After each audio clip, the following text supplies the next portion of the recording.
tame. Call them mad, call them holy, call them by name. One hand in the honey, the other in the fight. They'll baptize your soul with a kiss and a light. They're the mothers of the flame, with truth on their tongue.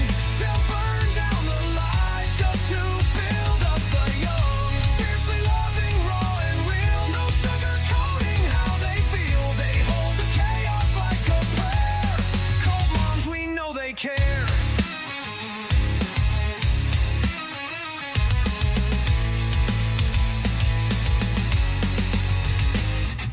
Mayhem drums in the blood and the bone, calling the seekers who've never known home. And when they arrive, bruised, loud, undone, the cult moms whisper, you're right where you belong. Mayhem is the madness, it's the call to begin, to tear down the silence and let the wild in. They hold the gate when the storm gets rough, say you're not too much, you're just enough. They don't do quiet, they don't do tame. Call them mad, call them holy, call them by name. One hand in the honey, the other in the fight. They'll baptize your soul with a kiss and a light. They're the mothers of the flame, with truth on their tongue. They'll burn down the lies just to build up the young. Fiercely loving, raw and real, no sugarcoating how they feel. They hold the chaos like a prayer. Cult moms, we know they care.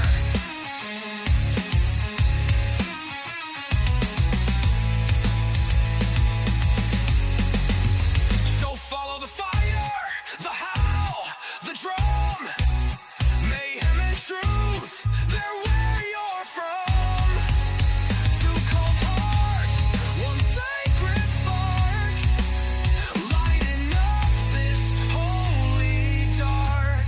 They're the mothers of the flame, with truth on their tongue. They'll burn down the lies just to build up the young. Fiercely loving, raw and real, no sugarcoating how they feel. They hold the chaos like a prayer. Cult moms, we know they care.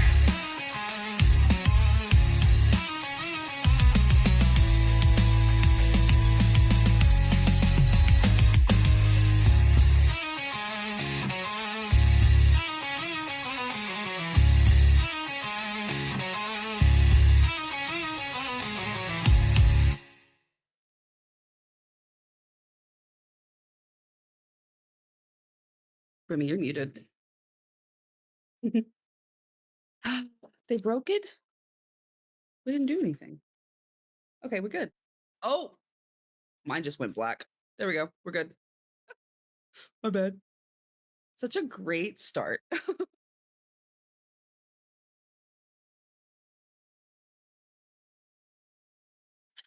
They're still saying they can't hear you, though.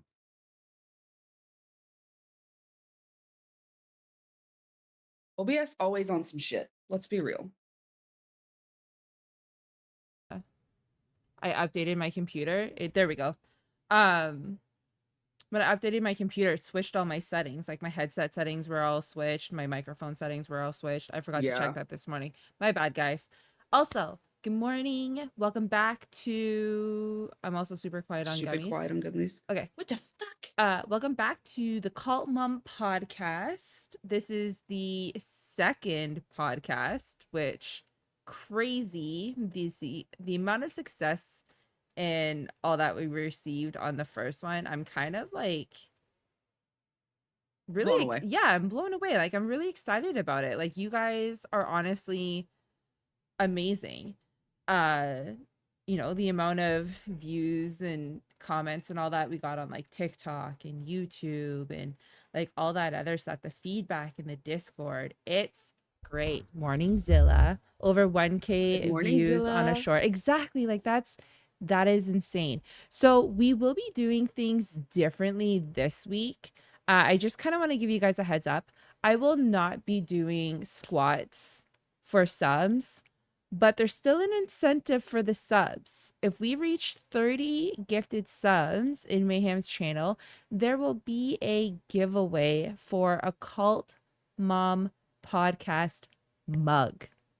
And if we reach 50 gifted subs, you guys will be can enter for the Cult Mom podcast notebook. So how exciting is that? So there's still incentives, guys, to support Mayhem and stuff, because like I said, this may be like mine and Gummy's thing. Well, obviously, if you guys gift on Gummy's channel, Gummy gets the subs. But I mean, like for me doing this podcast, this is a way to support Mayhem and his channel. Get a different viewership to the channel for the podcast. But also, we won't be really speaking to chat much. We're going to basically stick to our points of the podcast. That way, if we do go like on air to like Spotify or other like streaming, podcast streaming platforms, the people who are listening won't be confused. They'll be exactly no more chaos. So me and Gummy and our special guest, like we'll talk back and forth. And then near the end of the topics that we're talking about, we will give you guys a chance to, talk about your opinions, ask us questions, and we'll kind of do like 15 minutes of talking to the viewers and getting like your opinions, answer your questions, that type of stuff. That way, like I said, if we ever do make it to a podcast platform, the viewers won't be confused as to what the hell is happening. So it's going to be more structured. It's going to basically be a podcast. Like, yes, we're on Twitch, but this is a fucking podcast, so we're going to do it the podcast style. So with that being said, we're going to start off with just saying good morning to you guys. We love you. Thank you for being here. Thank you for the start off.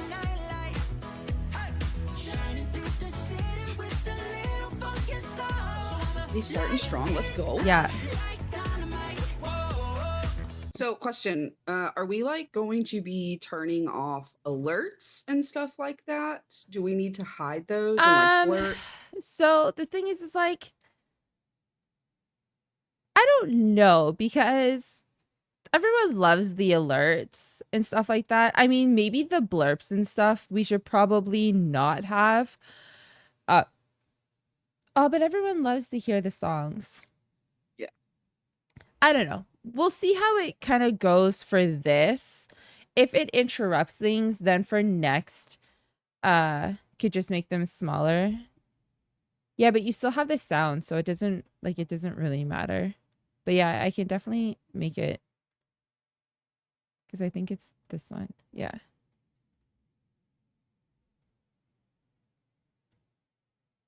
Let me just make them smaller. That way.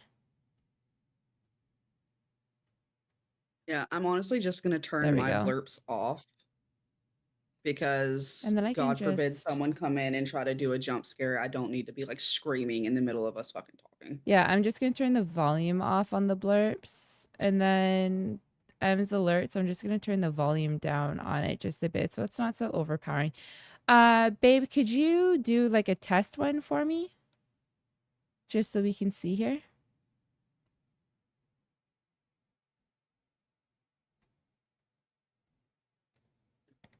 And then we'll get into it here.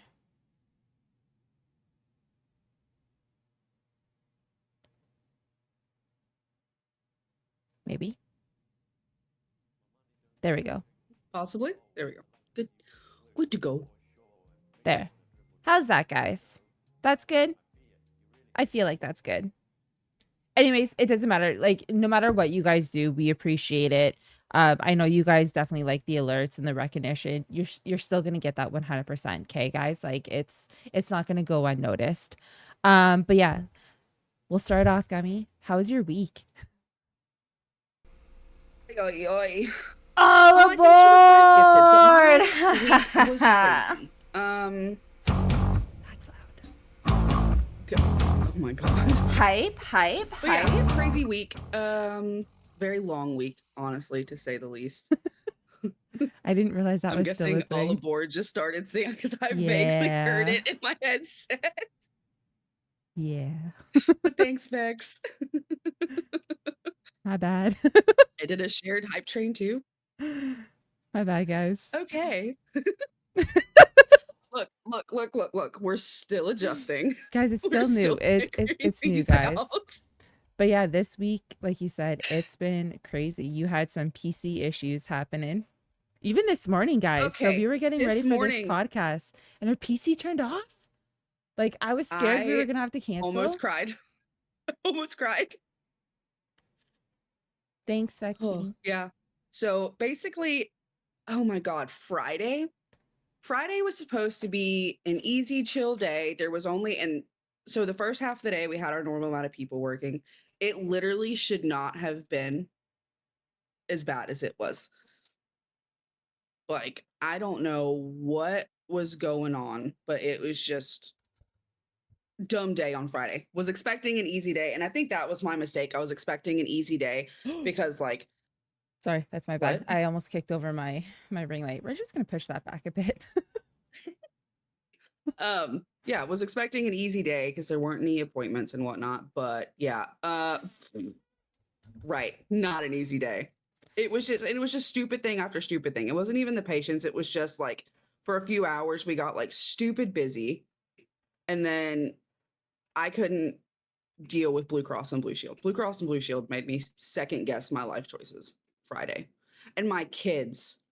Oh my lord, my kids. Oh, Right, girl, I feel you on the freaking kids front because dude. holy crow, Oh, my tiny tot. And I did tell her that I was gonna stop like name dropping her, so I'm gonna try really hard to not name drop my kids on air because like I get it, she's embarrassed, it sucks, but don't be an asshole.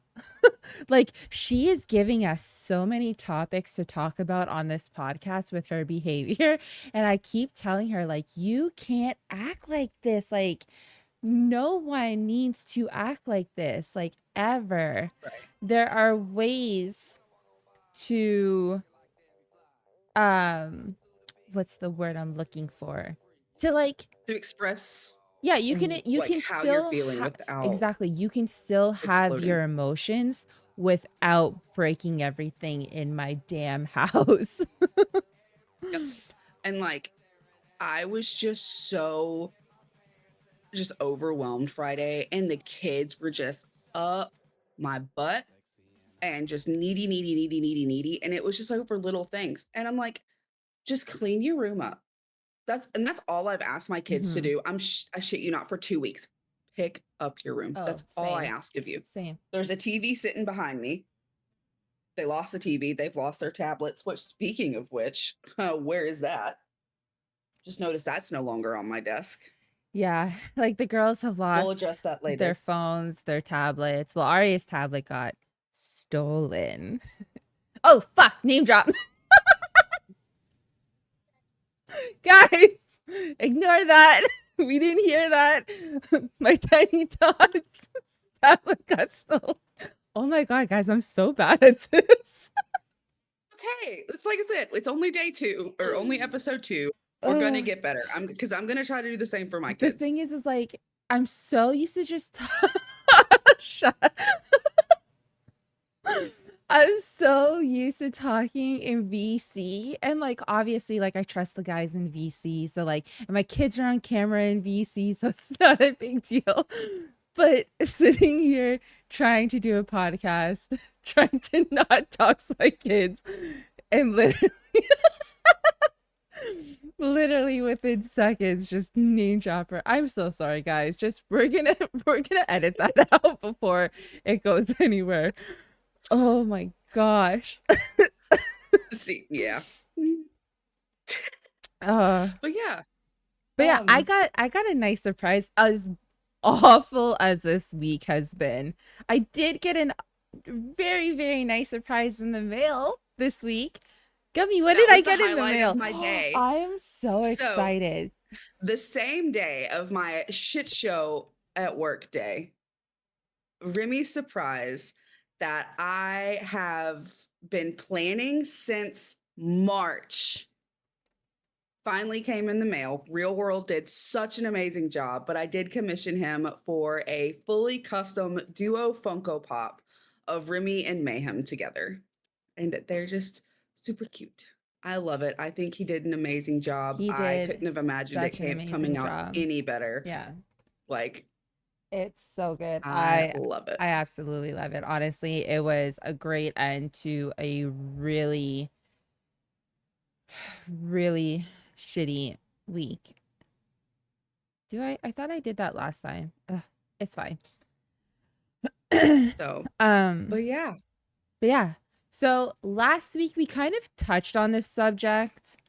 But we didn't really go into depth on the matter. So we're going to kind of like backpedal a little bit because I definitely feel like more light needs to be shed on this topic because I feel like a lot of people don't understand like the ramifications that this can cause, like the detrimental damage you're doing to your kids by doing this. And the topic is parent alienation. Mm-hmm. So Or family.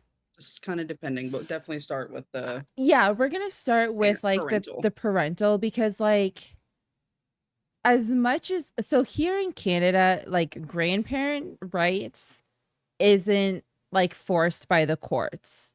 Like they can go and try and fight for like visitations and stuff like that, but it's not going to be like it won't be granted, you know what I mean? Because it's not like a priority here. It basically goes off of parents and like that's it. And obviously if the parents aren't involved in the kid's life, then it goes to the next of kin, which would be the parental aspect of it. But yeah, so some of the topics that I wanted to kind of touch on is so the moms and dads who keep the kids away from parents just out of spite, okay? You are only hurting the child at the end of the day. You may feel like you are like hitting the other parent in the gut where it really hurts, which you are 100%, but you're also hurting your children. You are doing your kids no good by keeping them away from the mom or the dad. All it does is damage your kids because you're robbing your kids of having a relationship with a parent who wants to be involved, who wants to, you know, see you grow, succeed, all that stuff. You are robbing your child of that experience. 100%. Trying to And read my especially if points it's here. something out of spite. Yeah, it's Like if there's it's just out of literally no spite of reason. breaking up. Yep. Right. There's Like you said the last time, unless they have put that child in immediate danger, hurt them physically. And I will say, if it's also someone who has physically, if you've beat, example, obviously has nothing to do with my husband. But if I was ever in the position that someone laid hands on me and hurt me to the point of that, you're not going to have something to do with my kids because the first time you snap and you don't know when that's going to happen and you hurt the kid, done deal. yep. Not going to give that a chance to get to that level. Yep. But But even yeah, then, like, I get people have anger issues because, like, speaking of my own experience, and again, I'm really going to try to not fucking name drop here. Like, I have holes in my doors from, like, my ex's temper.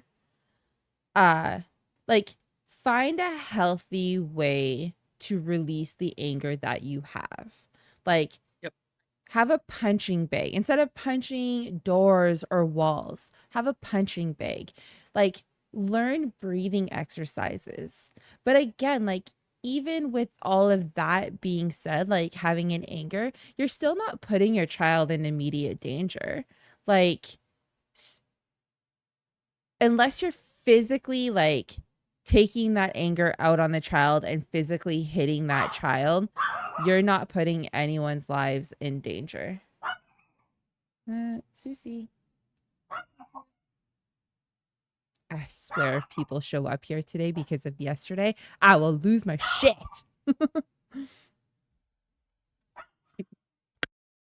I don't know. I don't think that'll be anything you have to worry about. You don't know my family. Look, But yeah, we're gonna try and stick on topic here because I swear if I get like a knock, knock, knock, knock, I'm just gonna ignore it. Go the fuck away. I don't want you. I didn't go yesterday. It is what it is. Deal with it. But yeah, anyways, the pettiness of you know, not allowing your kids to be around the parent because you broke up. There's no like legal reason. There's no justification in it. You're literally just being a petty bitch. And the only person you're hurting at the end of the day is the children. Like, I'm just going to put that out there right now, 100%. I don't care what you think in your head that you're only hurting your ex by doing this. And, you know, oh, my kids are very little. They might not, you know, remember. They do remember. They remember 100%. They fucking remember. Like, they didn't just poof into thin air. Like, they know that there's a dad. Where's that dad? What are you telling them? You're hurting them at the end of the day. it'll all come and bite you in the ass when they get old enough to be able to Oh, figure things out on 100%. their own. Because the thing is, 100%. your kids are gonna see you for who you really are. You can't hide that forever. When they find out that there was no reason for that other parent, like mom or dad, to not be around other than the fact that you prevented them from being around, like they fought to be around, but you, the scumbag, stopped them, your kids are going to grow up and like they're going to despise you for it. There's going to be so much resentment there that it's going to be so hard for you to patch that up with your kids, and that trust between your and your kids, it's going to be gone. Because your kids, you're there to protect your kids, to have that trust. Your kids are supposed to trust you no matter what. But when your children find out that you alienated another parent just because that other parent hurt your feelings because you guys broke up, there's no going back from that. Like, None. absolutely not. It's honestly, it disgusts me. There's no reason for it. Like, kids need both parents. Like I said, unless you are like a serial killer, you should have your kids. And parents, guys, if you're listening to this and you're one of those like moms or dads who keep the other parent away from your kids just out of spite, just because they hurt you or because you quote unquote think they're no good for your kids, I am telling you right now, you are wrong. Get your shit together, grow the fuck up, and reach out to that parent and fix it for your kids' sake. As a parent, you're supposed to do everything for your kids. This is supposed to be for your kids, not because of you, for them. So for your kids' sake, reach out, mend those bridges, get the fuck over yourself now. Like, end of story. Like, there's no reason for it. Do you have anything else to add, Gummy? I just felt like I got scolded and I'm not even the problem. I can't stand it. There's no reason for it. Because, like, me as a mom, like, it's my job to make the right decisions for my kids. And I know for a fact, even though I may not like my ex, it is still best for my kids for him to be in the picture. And I would never stop him from being in a picture unless he actually put my kids in danger. And I mean, there's times where I've kind of questioned on whether or not they should be going like to his place on weekends, especially like when they were like up at camp and stuff like that. Like, you know, the whole like backstory. Mhm. But I know deep down he would never purposely harm our kids together. And that just kind of makes it like, okay, I know you would never do anything to hurt our kids. You just kind of need to grow up a little bit when it comes to certain aspects. So like, I'm obviously not going to stop him from having the kids. Like, Right. there's no reason for me not to, unless I hear something otherwise from the people like up at camp, be like, hey, like this happened and all that stuff. Because even when the kids come home and they tell me things, like I had to take that at face value, because they definitely tried to play like him and I against each other a lot. Like, oh, dad said this and mom said this and like all this other stuff. So like Right. again, like him and I have to choose what the kids tell us is like real and fake. And even if like they tell us something that's like, oh my God, like, are you serious that happened? I'm still going to reach out to him in a calm manner and be like, hey, you know, the kids kind of said this to me. It didn't sit right with me. You know, is this really what happened? Like, let me hear your side of the story to this. And then like, let me hear another person's side of the story where it's Right. like a mutual kind of like they're neutral. They're Switzerland, you know what I mean? Like there's no oh yeah, like sorry, there's something like stabbing me on my nail. They're not going to gain anything by like lying. But yeah, grow up, guys. That's all I got to say. Grow the fuck up. Reach out. Do this for your kids. Like at the end of the day, you are only harming your kids. You're only ruining their lives at the end of the day. That's it. That is all. I mean, I guess we can start early with our guests and maybe actually hold on. Before we do that, we'll talk to the viewers, see if they have anything to say about the whole like parent alienation, if they have any questions, and then we'll bring our special guests in. So guys, you have anything you want to add to like what we were talking about? Do you have any questions for us that we can answer? Because I know we're kind of like ignoring you guys, but like I said, I kind of want to stick with the whole like talking back and forth. That way, if we do ever go onto like a podcast platform, the viewers aren't going to be confused as to what the hell is going on. Is what worth it?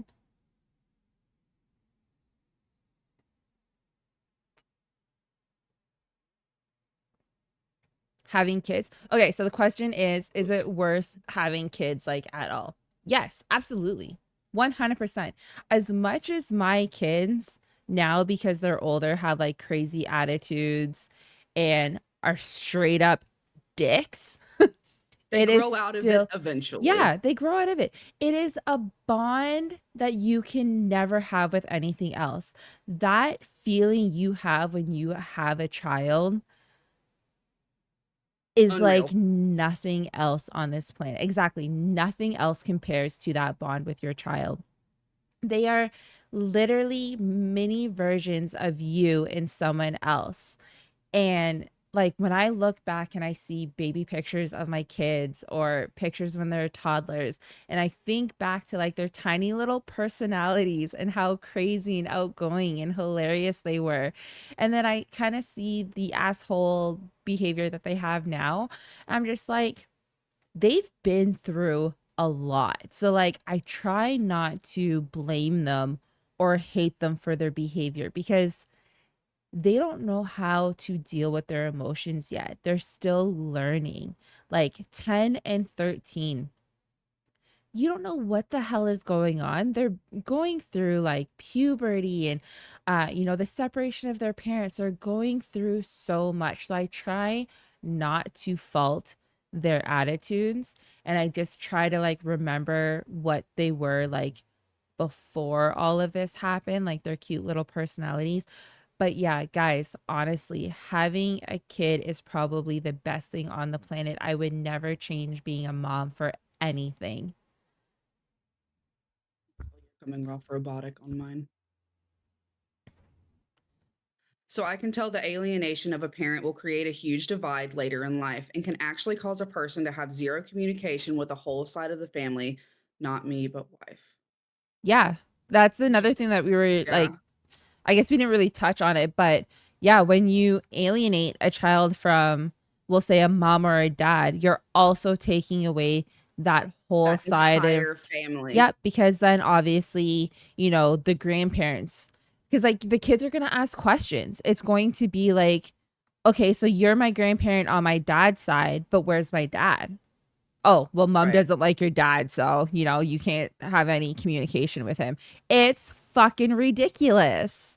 Like, grow the So fuck they up. lose grandparents, they lose cousins, and I don't know about you guys, but my cousins growing up were my best friends. Like, thankfully, like I'm lucky for that. But there's kids that, you know, when those parents are cut off, they don't get to have that relationship with their friend or their family like that. Yep. And it's not fair. Yep. It's not fair at Again, all. at the end of the day, the only person you are hurting is your kids. Like, you might have it in your head that you're hurting your ex or anything like that. And yes, don't get me wrong, you are 100% hurting your ex, but you are hurting your children more. And as a parent, whether you're a mom or a dad, it is your job to protect and do right by your kids. Mhm. Put your feelings aside.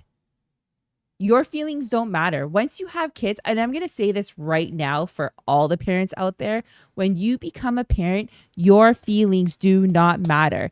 It becomes all about your fucking kids. End of story. I don't care what you say, your feelings and how you feel about certain things, you need to push that shit aside and do what is right for your kids. Your feelings mean fucking nothing. She wrote off her dad's side of her family after not seeing them for 13 years, and then the amount of resentment they had toward her was astounding when she had nothing to do with them for 13 years.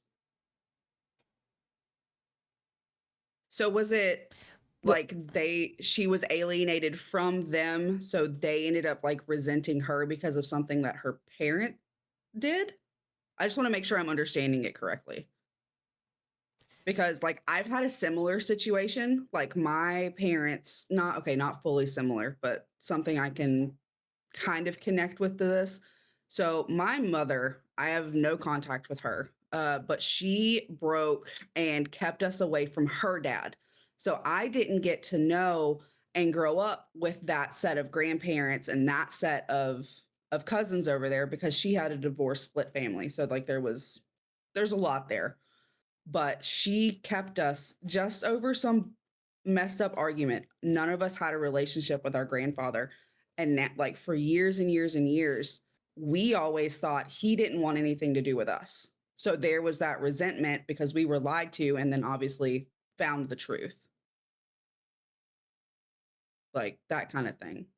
Her mom has a kidnapping charge over the 13 years she was 1 to 14. And that's, ooh, uh that's, for another thing that was said that's hard. in the chat was my parents stayed too long together and on top of dealing with a mentally ill dangerous mother. So I will say, for me personally, I Mm. definitely stayed with my ex longer than I should have for the sake of my children, because I figured it was better for my kids to have us living in the same house versus having to go back and forth to different houses at such a young age. That was my mistake. That will always be the mistake I made. And that will be the one thing I regret, because given the amount of anger and bullshit that they had to deal with and seeing the way that he treated me and the way that he spoke to me, that put a lot of damage onto my kids. And that certainly has affected them now. So for me as a mom, that will be my biggest mistake, was staying with my ex to try and make my kids' life easier. But in reality, we just made it harder for them. So like as a parent, that is where I fucked up. So if you're ever in a relationship and things aren't going good, you guys are always arguing and you feel like, oh, we can work it out, it's better for the kids if the parents are together. It's really not. I'm telling you right now, they will do so much better with you guys separated than having to live in a household of mom and dad always arguing, of mom and dad like, belittling each other, because it just escalates and that anger gets turned on to the kids, and it's just not a fair situation to put them in. And again, like that's always going to be something that I'm going to regret as a mom, is staying with my ex as long as I did, because I should have left him probably like 2-3 years before I actually did, like once things started to get like really bad. Yeah. It distorted how relationships are for a while. So I will say I can relate a lot with with what you said earlier. And it's bridging off of what you said, Remy, the comment that you read out. Mm-hmm. I feel like it's definitely going to be a topic for another day, but dealing with mentally ill and toxic parents Yeah. as well, like that is one that hits so hard for me. And like definitely topic for another day, but Zilla, I completely get where you're coming from there because I was kind of in the same situation. My mom and dad, granted, they're still together, but my Which mom, amazes me. Amazes me me that too, your me dad too, still puts up with that me woman. too. Oh, me too. Like it blows And my dad, mind. if you Oh my ever gosh, watch this, I'm because I sorry. know I stream. If you ever watch this, oh no, I've told him. I have told him to straight up take his balls off from around her neck and walk away. Like I have no shame. The thing Like is like you guys are now, and walk away. he might be like me where, he might have thought staying with her was like the greater good for you guys. But you guys are all grown up. You guys are We're all all moved out. adults. Exactly. We're all So adults. bye bitch. Like Like I don't know what else to say except for exactly. like bye bitch. Yeah. Because like all But he's that doing is like man, straining his relationship with you guys because like it's, exactly. oh He my god, has to sneak away to call it's me. such a reverse, but it's kind of not a reverse thing at the same time because like she's still kind of alienating you guys from Mhm. your dad. Like even as Yep. fucking grown up, she still holds the power. And because, she has such a like hard She's such a relationship with you. narcissistic. Yes. She's such a narcissistic person that yes, she does have that power to still. I am 30 years old, and my father is 50, 60, up 50 something. All right, he has to sneak to call me and just talk to me.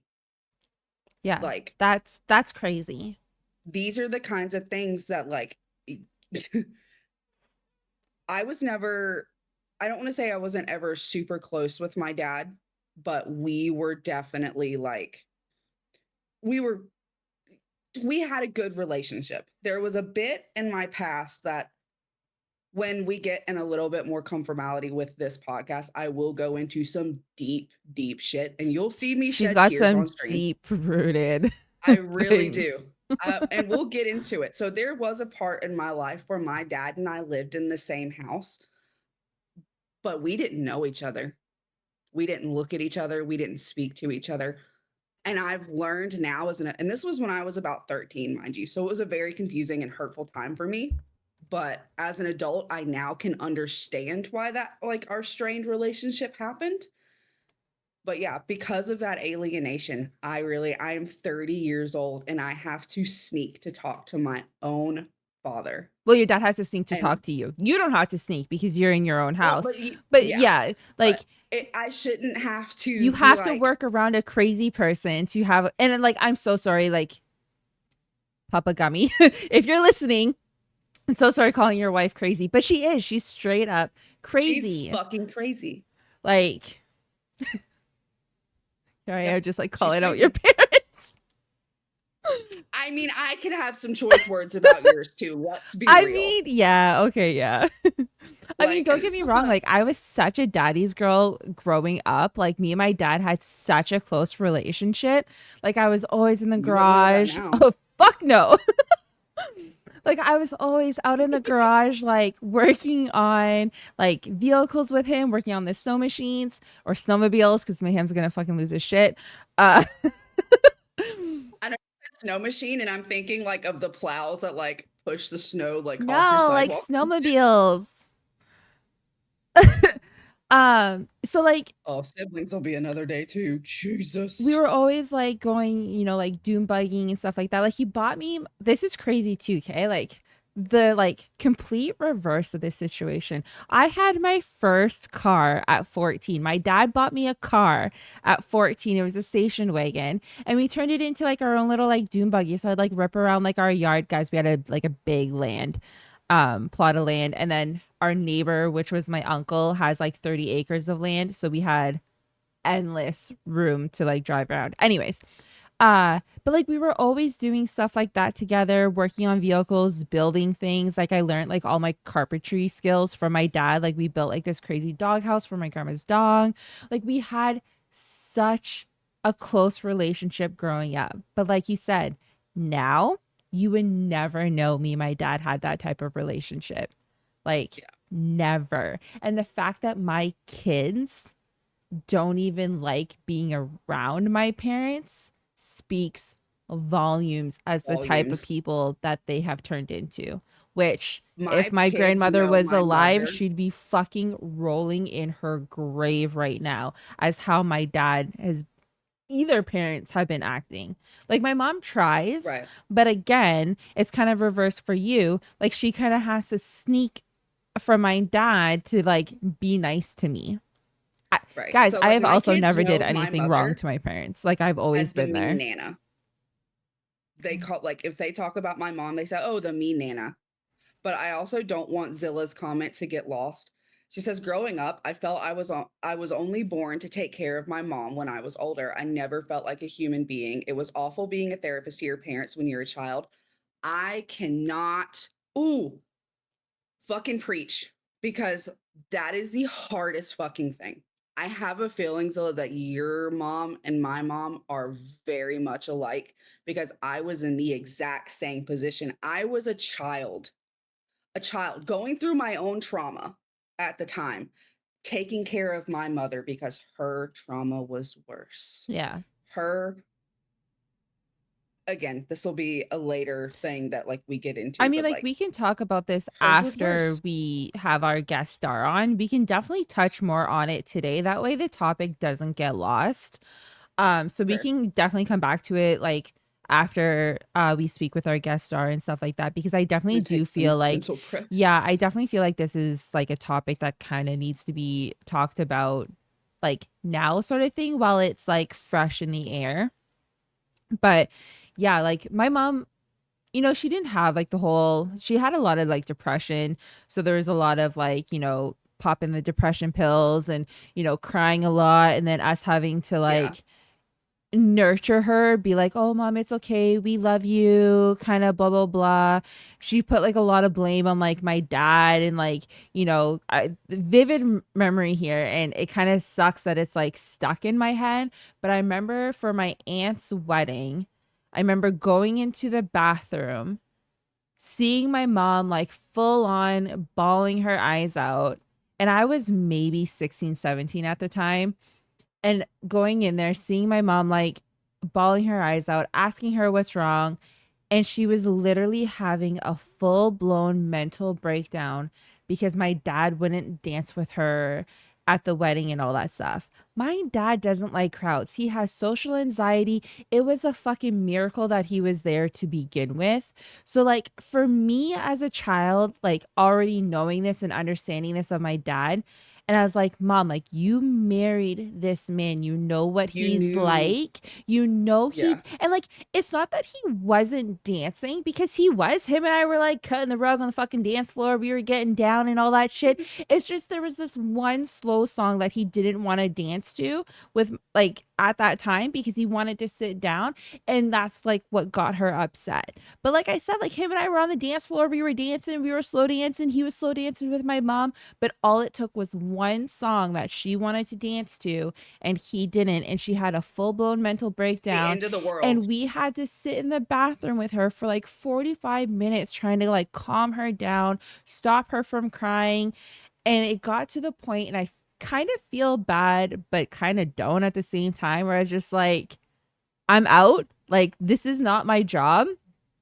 Like, I want to go dance, have fun with like my cousins and, my boyfriend at the time and all that stuff. So I went and I either got like my older sister or like one of her siblings, and I was like, you need to go take care of my mom because it's not my job. Like, it's not my responsibility at 17 to like coddle you. Like, No, I'm sorry. not at all.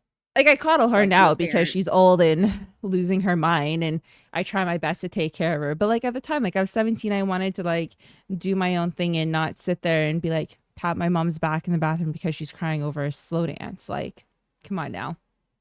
Yeah, there's a huge difference between, growing up with that toxic, abusive, narcissistic, and having your eyes opened to what you truly went through as a kid. And then it's just like there's things you're like, okay, I can kind of see your perspective. And like I'm so glad that you and your mom can have a relationship because like I envy people who have relationships with their I parents. love Like my mom, but she drives me I know. nuts. Which Yeah. like you know because like and like it's not her fault. Like she's losing her mind slightly and stuff like that, which like I get, but it does become a lot for me and my sister where we have to like parent her more than she parents us, which it comes with age. We get it. But at the same time, like I still feel very young. I feel like she's still young. So like I almost feel robbed that we're having to do this at such a young Yeah. age still. Like, and I feel so bad for people who lose parents at a young age because that feeling of being robbed of like having more time with them is like, and even parents like who, like walk out or like alienation and all that other stuff, like the the feeling of being robbed of having that experience and having certain things with your parents, like that sucks. Like Zilla with like having to take care of her mom as at a young age, like she got robbed of that uh relationship she could have had with her parent. You know what I mean? It's I don't know, it's a shit feeling. It sucks. It No one really should have is. to go through that. Okay. Okay, so do we want to start getting ready to have our first special guest Yes. on? I'm so excited, but yet so Okay. nervous, guys. So, our special guest today is an IRL friend of mine. Um, she's Rosie Racer on Discord. Oh, we also didn't talk about upcoming streamer, by the way. We'll do that. Whoops. We'll do that when Do that towards the end Mhm, and like talking with her and stuff. mhm. So, but anyways, she is a coworker of mine. She is also a fellow stay-at-home mom with two young, oh my god, cutest little boys ever. Um, so she works from home. She does very similar things that I do because, like, obviously we work together. Um, so we thought she would be a great guest on the show because, like we said, this is about moms and parenting and all the hard truths of everything. Because not only is she a full-time stay-at-home mom, she's full-time, professional employee, but she is also still active duty with our military. So we And are she's a going full-time TikToker, guys. that On top too. of Just gonna everything, she's still a full-time TikToker. Like, where does she get the time and energy to do all of this? So definitely gonna touch into all of that. find So out today. yeah. Thirst. No. Guys, also do bear with us while we get things ready. We It will own take us a few seconds to get the yeah. cameras Set set up. up. Yeah. Just because like it's still new. We're still learning. I know Siren said something that we could like use to like get things set up while it's on a different stream or on a I different don't want to scene. test something I while we're know. streaming though. I know. So we'll test it maybe like later. But yeah, so we'll pull her in. We'll switch scenes and we'll pull her in. I'm so Let's fucking go over. what? I'm so excited. I'm fucking Ooh, nervous. I'm gonna my cameras are so bad. pull her Guys, it's so bad. pull her in first. There we go. Okay. She's in. Yeah, she's in. There we go. Yes. Oh Yeah, fuck. she's in. Where'd she go? Yes. Turn the camera back on. There we go. Okay, I just got to fix mine and Remy's. Roz looks great. I hold on. I did such a One good job moment. doing it. See, I thought I did too, but we see how well that's going for me. I'm like in the corner down here. What is happening? I had it up. Whoa. On Remy's, it looks amazing. I bet it does. My stuff always breaks. You're just down too low. I was down too low. I got It's this fine. shit. Everything's fine. What the fuck? Why am I so tiny? What is happening? Of course, it's fine. Oh, there we go. It's because Rosalind's was on top of mine. Okay. My bad. We're good now. Everything's fine. Okay, so Gummy, I'll let you kind of like lead this since like Okay. you guys actually like know each other. Yeah. Well, good morning. Good morning. How are you? I'm the best as I can be this morning. Can you Roommate. hear me? Yeah, I can hear you. Okay. So, good, good. How are the boys? Good, Grayson. Well, let me not say their name. My oldest is still sleeping. We bought a water slide last night, and then we let him stay up till like midnight with us on the water slide. So he's still sleeping. And my youngest, he's causing mayhem in the living room. Nice word is there. But yes, but everyone, this is, oh, my camera slipped. This is Rosie Racer. You've probably heard me talk about her quite a bit. And if you've been in VCs with us, you've definitely seen me like On call with her, like on FaceTime. call. Yeah, I got confused. I was looking at chat. I got confused. My brain stopped working. But yes. So Focus on this, not the chat. yes. Yeah, I know. It's hard. That's a hard adjustment. Okay. I know. Just But don't look. yeah. All right. So we definitely have compiled quite a few questions to kind of go over with you because we do want to find out like how do you struggle like working full time, kids full time, that, I don't know what all it means to be, the active duty, like reserve stuff for the military, and just how do you juggle all of it on top of also making your TikToks every day? It sounds like it's a It's a lot. lot. Like, how do you have the Yeah, energy? most days I don't, honestly, but usually whatever I'm doing, I just put my phone up and record whatever I'm doing in the house, and then when the kids go to bed, that's how I make my TikToks. But doing everything else, I have a lot of help from my husband. He's like, when he's here, he's a lot of help. So to be able to sit here and like talk to you guys, he's out in the living room right now hanging out with my youngest. So my husband's a big help. But other than that, like most days I just cry a lot. Typical mom life. I cry a lot too. Honestly, same. I feel like Mayhem Yeah. gets annoyed with how much I cry. So could you walk us through a typical day in your life? A typical day in my life. Wake up, take care of the little ones, make them breakfast and stuff, and then from 8 to 5, I'm working. I still got to do lunch, diaper changes, nap, um, you know, do everything that I have to do at home, clean and everything. So it pretty much wherever I have a minute to take a break from work, I'm doing the laundry, doing the dishes, making lunch. That's pretty much it. Go, Just go, go, go, go. yeah, there's never really downtime, and even when there is downtime, there's still things that have to be done in the house. That's So Oh, That's absolutely. crazy. Like, that is so much to deal with. Like, it's a Have big you change from what I used to do. So right. Have you found any routines or systems that help you stay organized, grounded, or like any advice you could give? I write everything down. The night before I go to bed, I make a list of everything I need to do the next day, and then it's my goal that day to check off everything on that list. that's actually So smart. I feel like I need to start doing that Maybe, because yeah. I get so flustered that I just lose my train of thought. Like, I'm not good at keeping up yeah, with shit. I make sure I have a list, and usually I do like one room a day. So like my oldest kid's room, whatever I need done, like that's everything on the list. Then the next day will be my youngest kid's room. I'm taking notes. You should get it. All right, so let's see. So here's one. So I know you're active duty and everything. What kind of support does the military provide to parents in active duty, and is it enough? Uh, no, I would say no. No, it's not enough. We do have like, there is military daycares on our bases and stuff, which is nice. Both of my kids were in daycare before we moved out of state.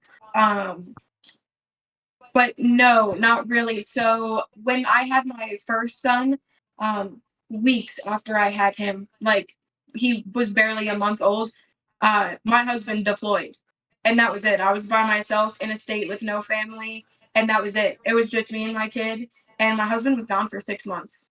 And he came home for a couple weeks, and then he got the notice he was getting deployed again, and he left again, and he was gone again. So it was me all by myself, and there's not like a sick day in the military. So it's like every morning I woke up, got my oldest ready, and had to take him to daycare because I still had to work 7 to 3, 8 to 4, sometimes 24 hours.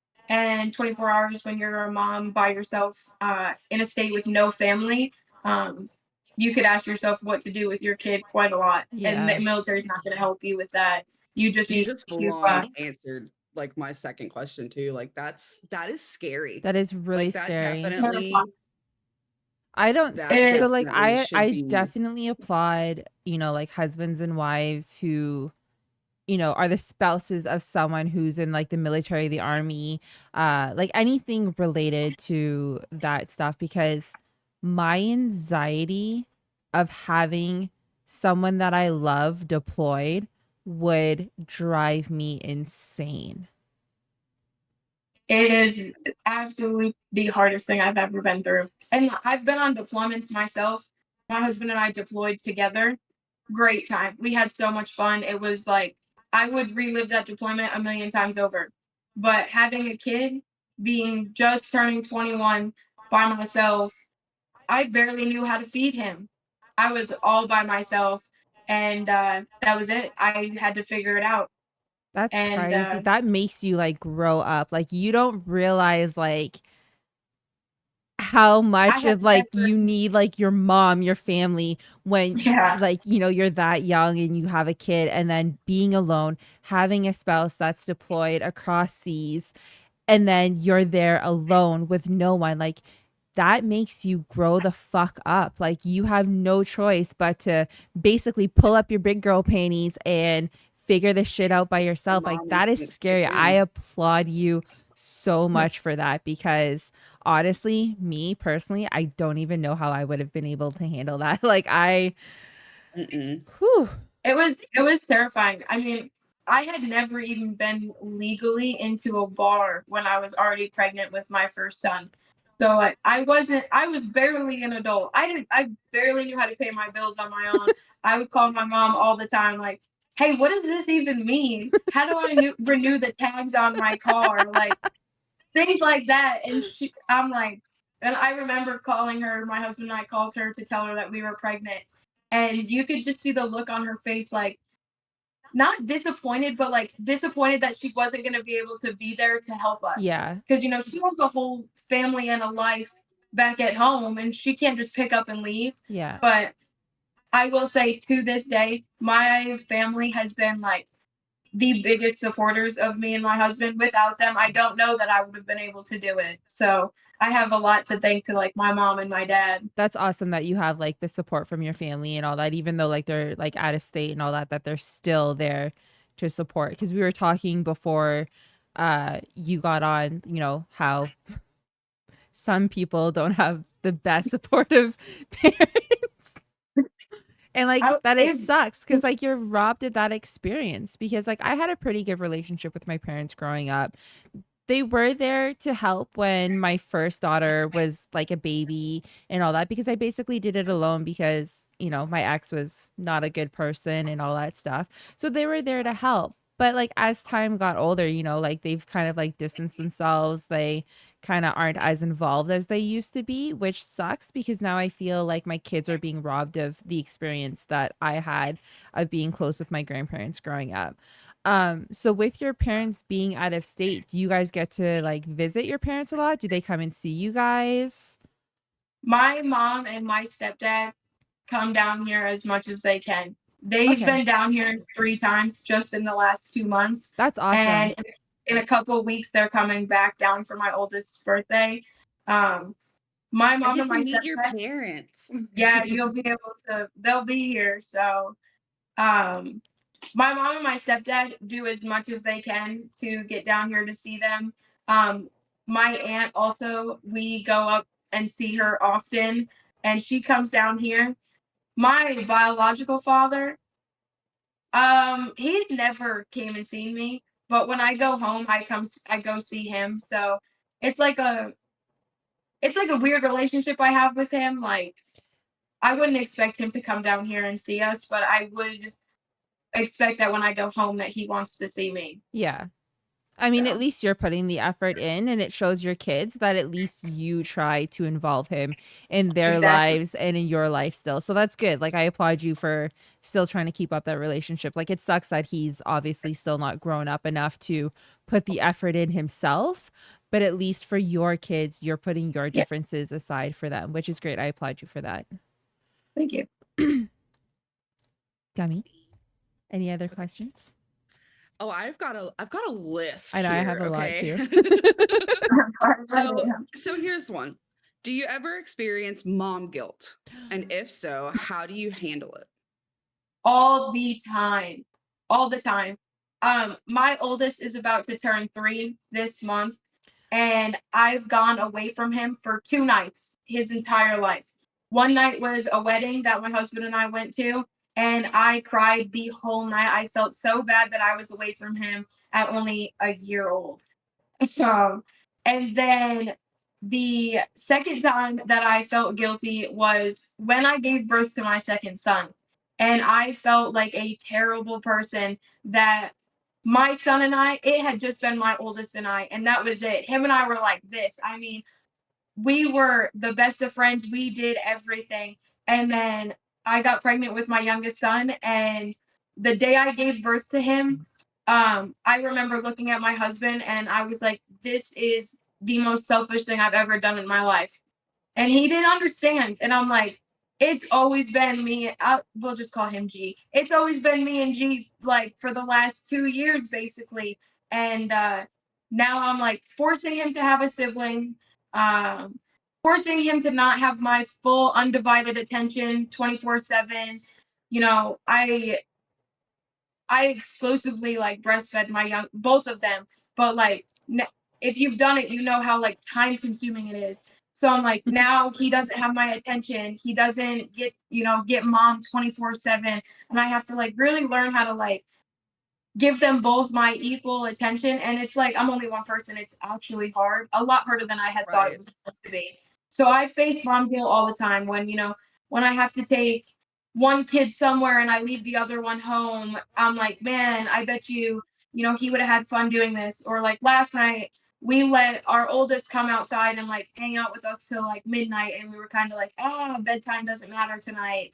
But like I made my youngest go to bed at his normal bedtime, so I'm like, man, I kind of feel bad that he didn't get to come out here and do this. So I kind of Yeah. just remember in the back of my mind that like they both get the same treatment just at different times. Yeah. So I try not to let myself feel bad for giving one a little bit more than the other.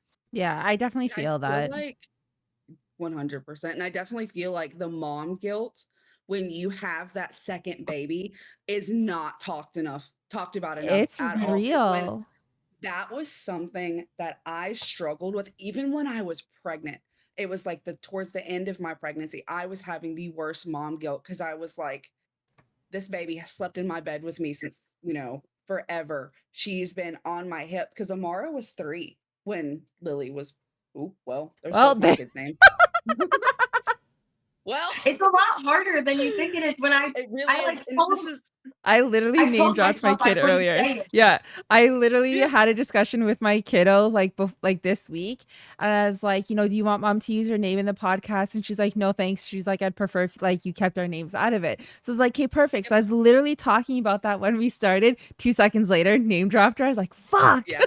Well, and it's really hard because these are, we have new people coming in, of course, but these are also people we've been streaming and talking with and hanging out My with for kids have actually years. been on stream, so Same with mine. So, yeah. but yeah, that was something I struggled with so bad. I was like, how am I going to do this? It was always me and my girl because I was stay-at-home mom. I was lucky enough that I didn't like I worked through parts of her growing up, but it wasn't a long period of time. So it was always her and I. And then when my youngest was born, it hit hard because I was like, holy cow, you know, she wants to play, she wants to play, she wants to play, but like I've got tiny little baby. Like I don't have that kind of time anymore. And it's just like she I don't want to say she was a hard baby because she wasn't, but at the same time it's hard to manage that time between your two kids and not feel bad about it. Yeah. Yeah, Like like Callie, what? Oh my God. My oldest, we need to like edit these. My oldest was 4 when my youngest was born. I did try and plan my pregnancy, like my second pregnancy, around when she was going to start school. That way I would have that alone time with the baby and it wasn't stealing it from my oldest. Unfortunately she came early, so she was supposed to be due in like July, August. She ended up coming in March. So it kind of like threw things off. So definitely there was that, like, and my oldest was definitely a jealous toddler because for 4 years it was literally just her and I, like her entire life. It was just like her and mom going on adventures, doing things like constantly. Like she was like my mini me. We were doing literally everything together. And then when I got pregnant, she was really excited, but not excited at the same time for a sibling. You know, she really enjoyed like watching my belly grow and feeling like the baby kick. But then once the tiny tot was born, she felt like she was being ignored for the baby, which she wasn't. It was just mom couldn't do all the crazy fun things that we were doing before the second child was born. We couldn't constantly go on our hiking adventures. And the one thing I will say that kind of helped ease the transition once the baby was just slightly older, uh the kangaroo wraps. I don't know if you guys ever had them, where it's like a wrap and you just like stick the baby in. That was a lifesaver because then we got to go hiking again. And because the way the baby was positioned, because again, I fully breastfed my kids. They were never put on a bottle. I breastfed them basically until they were I think my oldest was 18 months. Aria was maybe like 15 months when I stopped breastfeeding.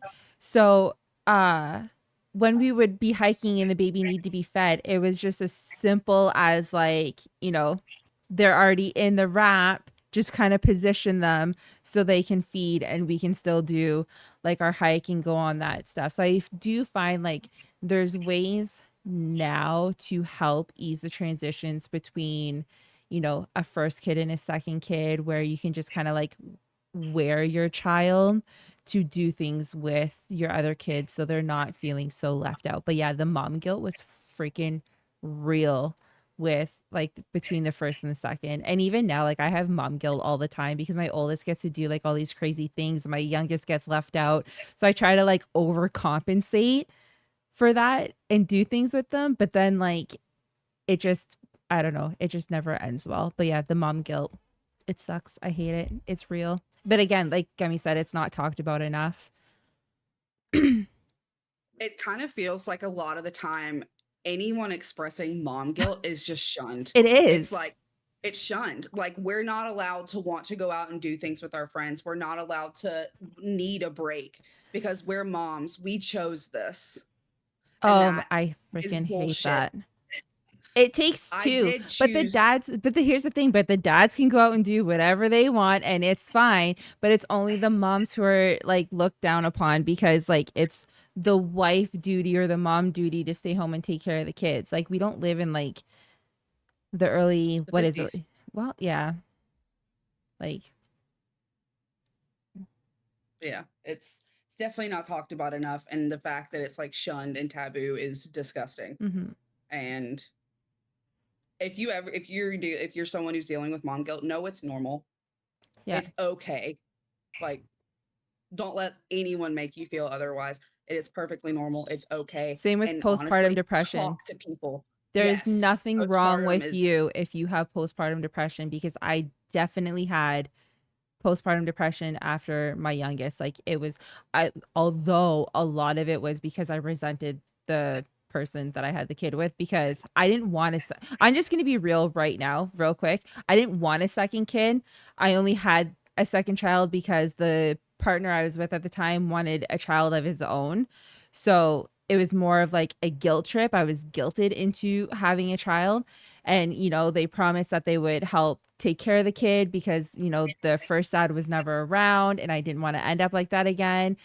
And it was all empty promises. So the moment that she was born and he like would disappear to go on fishing trips and not help and literally do nothing to help me with this child, the postpartum depression came in, the resentment came in, and I feel like It's hard. I feel like that is what killed our relationship, because Yeah. you promised all these things that you're the one who wanted this kid, and you do nothing. You're not doing anything. Yeah, you're doing nothing.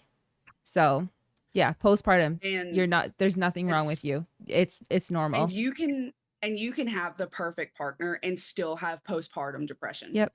Just because everything is going great and you have a supportive partner and things are okay does not make your postpartum depression any less valid. Exactly. Like being a mom and that transition and the trauma your body goes through and your brain is chemically altered Yep. when you have kids. You will never be the same. And it's like people need to understand that unless you have kids yourself, and just know you're never gonna fully be able to understand what that postpartum is. You can 100% be there. If you know that someone's had kids and it looks like they're going through a hard time, reach out, because guarantee you they're not gonna reach out to you because this stuff is so looked down upon. Yeah, it's frowned upon, which is crazy. Reach down to your mom friends. Be like, hey, just wanted to check in. Like, I've had a friend, it was during my separation, and Lily was very young. She knew I was dealing with postpartum, and she would just show up. She'd be like, hey, give me the baby, go take a shower, go do what you need to do. And like, I would shower, she would have the baby, she would, help pick up around the house where I would fall short because I was on my own. Mm-hmm. Like, I'm not saying everyone can have that type of friend or be there, because we all know we want to be that friend, but sometimes, life happens. But even just a simple text, hey, are you okay? How are you doing? Really? Like, talk to these people, Yeah. because more than likely they need it. Oh, They're just not going to say anything first. 100%. They will not say it first. Okay. Not gonna lie. So, Mhm. kind of to gear away from this and kind of go into like a happier thing. So, Gummy has informed me that you recently just got a collab for your like TikTok videos. So, tell us more about that. How did you go about being able to get like a partnership with someone through like your TikToks? So I had posted a couple videos where I was like doing things around the house, getting ready, and it's no big surprise. I make it known that we're from Texas, so naturally everybody's like, "Yeehaw, cowboy," whatever. And I had accidentally shown in the back of one of my videos um my husband, and he's like dressed in like his blue jeans and like his belt and everything, and a silver company who makes like the Western jewelry and the Western belt buckles and stuff like that had reached out, and they had asked like, if I'd be willing to like sponsor some of their products. And then I went on and I like looked at what they had and whatnot, and I was like, actually this fits my husband's type like to a T. Like, this exact product is something that he would wear all the time. So I had messaged them back and I was like, I'd be honored, honestly. So like, they were like, pick what you want and let us know and we'll ship it to you. And all they want in return is like a video promoting their product. Yeah. So I was like, okay. And then in my mind, at first, I was like, because this is my first one, I was like, just getting like a free product was like good enough for me. Well, then they had came back and they were like, well, we'll give you 50% commission if you make any sales on it. So I was like, oh, well, this is actually really cool. So now we're just waiting for it to come in the mail so we can like film the video on it and post about it. And in the process of this, I had like made like a story, like it takes time, but like things like slowly start like going your way and whatnot. And I've now had like a couple more companies reach out to me That's asking like the awesome. same thing. So that's how that happened. Do You'll you definitely have to send potentially us the have a link. link? I was gonna say, if you have a link for your collab, we can post it in the stream and people can go check it out. And if they like what they Send it to me. see, they can obviously purchase it and help you out. So yeah, if you have a link, send it to Gummy and Gummy can post it I'll put like in the right now. chats. Yeah. Right now, I have to wait to get it, but once I get it, I'll send Okay. it to you. Okay, guys. Okay. So And then once I want to see what it's like before I'm like, yeah, you guys should go like look at this. I want that's to like fair. see what it's like. Yeah. Smart. That is You know? smart. So, but yeah, I'm pretty excited. I'm super stoked about it, honestly. Yeah. Yeah, that's awesome. Congratulations. Thank you. So the thing is like I don't even know like what I would love to be sponsored / endorsed by Tim Hortons. I'm Canadian, so Tim Hortons is like our go-to like coffee shop, and I feel like it's like in my blood. But other than like my tea and stuff like that, because like I'm a huge tea drinker, I don't know what I would like endorse or anything like that, because like I don't usually wear well, I wear makeup now for the podcast or whatever, but I don't ever wear makeup. I live in like pajamas because I'm a stay-at-home mom. Like I don't go anywhere. Like facts. Ooh, Pajamas are life. pajamas, yeah. One thing I had gotten told by one of my friends who was like, she was like actually like big on TikTok and she had stopped doing it now. But one thing that she had told me was that like every day when you walk around, look at the brand of something that you pick up. Like for example, like if you're picking up like an energy drink or if you're picking up like literally anything that you would pick up, like I told my husband like anything that he uses like with his gaming or stuff, like Yeah. you reach out to those people, places that you go to like all the time, accessories that you wear. And she was like, reach out to those people, reach out to things that you use day to day in your life. You hear that, Tim Hortons? Uh, So her TikTok link is in chat now, guys. Yeah, guys, go so check her give out. her a follow. And actually, Very speaking engaged. of your husband and streaming, tell us about his like what got him into streaming, how you support him. Yeah, just stuff along that. I'm having a brain fart, sorry. So he wanted me to like keep it secret, but it's like not gonna be secret now. Like if you go to my TikTok, you're gonna see him on my TikTok. So ever since the day I first met him, he has always played video games. Like, and I came very much from a family where we did not play video games. So Same. when he like got his PC set up and his Xbox and he had his Switch, I'm like, ugh, this is gross. Like, this is new. I don't like this, whatever. But I was like, you know what, do your thing. Well, he had gotten sent to a school in the military and he took everything with him besides his PC. And I had like kept trying to call him and like, hey, like I'm trying to talk to you. Why are you not answering me? And he told me like flat out, like, if you want to talk to me, you need to go buy an Xbox and a headset because I'm playing my video games. And that's how you can talk to me. So I'm like, okay, fine. You know what? Whatever. So I went out that night. It was like 10 o'clock at night. I went to the only open store. The Xbox was like $100 more expensive at the store, but like I'm trying to talk to you. Like I'm trying to tell you about my day. That is So fucking love right there. I will Like say that is some love and dedication. And I honestly, Listen. I fucking see it. I 100% see him doing that. that is exactly what he did. So I went out, bought the Xbox. I had no clue what I was doing.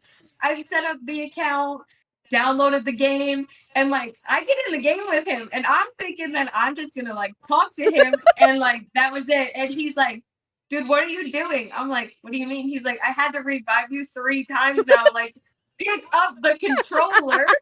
I'm like, "What You button do I actually need want me to to do?" play? Like, I'm just here Right, to like talk. I'm just here to hang out. Like, he's like, no, like, first of all, we were playing Apex, Oh my and gosh. I was playing Lifeline, and he's like, if you're gonna be the medic, you need to be the medic. So I'm like running around the screen, no idea what I'm doing. And ever since then, we've played video games together. It actually became something that like we did when the kids would go to bed together. Um, lately, we're like big into Mario Kart. We bought the new Switch, so we're like big into Mario Kart. But a couple weeks ago, he had came home and he was like, "I'm gonna start posting on my TikTok." I'm like, "Go for it." I mean, I post online 2, 3 times a day. Like, Yeah. go for it. And he's like, but I really had this idea that, and I really think it was because I started talking to Gummy more in like real life, and he sees her streaming and stuff, and he's like, I play video games every day. I Yeah. might as well just stream them. He's like, there's some video gamer out there that would like to learn from someone who's not good like me, like who's learning like with me. Yeah. And I'm like, everybody has an audience. There's even if there's one person watching you, everybody has an audience, you know? Exactly. So we went and we bought him like all the stuff that he needed to stream, and he set up his TikTok and he set up his YouTube and his Twitch and everything. And he's been streaming every night he gets on the video game. And he won't let me in here when he's streaming because he gets very, very nervous. Like when people are watching Aw. him talk, he's like, honestly, I'm surprised at how good he's been with like making his TikToks because he is like super camera shy. He does not like being on camera. So, But funny thing, the first time I ever stopped into his stream because I saw he was live, I said, "Ain't no way." I clicked in. I was like, "Hey." And he was like, it took him a second. He goes, "Wait, hi, hello." And then he realized who I was. And I was like, "Yes, it is me. Hello." And I was like, "Don't call me that on Twitch." yeah, Because he like name dropped me. And I'm like, "Mm-mm, don't do that." yeah, he didn't know. He felt really bad. He came out Oh and no, like it's told me when okay. he was done. He was like, "Hey, I just saw her, but like I called her name, and then she told me not to, but now I feel bad because I didn't know." I'm like, I'm sure she doesn't care. She just, No. now you know for the future. Like, Yeah. Yeah. But yeah, No, definitely but I that's kind how. of feel the whole like I don't want like an audience when like I'm streaming because again, like even with this podcast, like I'm still very awkward talking to people. Like I've been streaming for about like You've 5 been doing years. so well though. Like you just talk so well. Like you would not know there's nerves there. I know I just sit it's back and listen. I'm just like, and I think the reason why I talk so much is because I'm nervous and it's just like verbal diarrhea at this point. but it doesn't come off that way, which is amazing because I know I trip over my freaking words. Like, Oh, I get tripped up all the time and like there's words that I can't pronounce and then I just feel stupid and I look like an idiot. But like at the same time, like it is what it is. Like, we're doing this podcast to kind of like make awareness on certain like subjects and stuff like that. Like things that people won't normally talk about. We're going to talk about it. We'll dig into it. But yeah, like when it comes to streaming, if my kids are there, like watching me, I start to get nervous. I start to like giggle. I start to mess up my words. Like I just need to be able to sit and focus on the game and talking with the chat without having to worry about like what other people are doing. Because especially when I first started streaming, I was a console streamer. I started on Xbox. I would sit on like my couch. My partner at the time would be beside me, just basically like watching me, and I'm like, can you not, like, can you please go somewhere else? Like it's very nerve-wracking. So like I see his point of view where like he doesn't want you like peeking in the room and being Yeah, like, hey. Yeah, I get it's not that I get nervous when my husband's in the room when I stream. It's just like there's sometimes I know his eyes are on me and I'm just like, When you're screaming the house down. okay. Yeah, there's been plenty of the I'm so divorcing you after this stream looks like. So one thing you'll learn if you come hang out in streams more, I'm very easily scared. Yes. So I scream So a lot. going back to like your husband streaming and all that stuff, like what kind of games does he play? Like what stuff has he been streaming? And also like what's his goal with streaming? Like is he doing it just for fun? Is he hoping to like make like a part-time career out of it? Like So he is a full-blown like electrician. He would live and breathe electricity if he could, if I'm being honest. He thinks that like he is the coolest guy ever because he can wire things together. There's no shade to him, but he is like he loves doing electrician work. But he literally just like he's doing it for fun right now. mhm. But he's like, you know, maybe one day he would like to do it like as like a part-time thing, but like in no means if he's like doing it of like um to make an income, if that makes sense, Like a because quick way he to like become famous type thing, like how most people right, are yeah, when they start streaming. Yeah. he's not doing that. Like Okay. the other night he like came in the living room and he's like, I had 3 viewers, and I'm like, that's awesome. And he was like, yeah, I'm super stoked about it, like I'm happy. And he's just like doing it like for fun. Maybe it goes somewhere, maybe it doesn't. His mindset's kind of like it doesn't hurt to try, Yeah, like, you know. 100%. As far as what games he's playing, Waiting for a list from me. you're wrong person to ask. Honestly, I do know that he was playing like Siege, that game. He was playing Yeah. that the other day. He played Phasmophobia. that That's he what he played was the other playing. day. He was playing that. He plays Apex sometimes. Big Minecraft guy. Ooh. Minecraft will Yeah, do good. yeah, Don't tell me he played Minecraft. he does play Minecraft, and I do know this for certain because a couple nights ago I came in here and he was playing Minecraft, and I'm like, let me build a castle, and he absolutely not. You're not ruining my stuff. I'm We like, need to get him on the server. We need to get him on the server. he loves Minecraft. I hear him in here like building away, but those are like the games that I mean. He's got like 500 games, Mhm. so If I were to send him DBD, would he play with us? he probably wouldn't turn down playing any video game if I'm being honest with you. I was gonna say because like for like a channel, it's always nice to see like a wide variety of games like when it says like recently played. You know, I get you have like your favorites. Like I started out with Apex for the longest time. That was all that I streamed was Apex.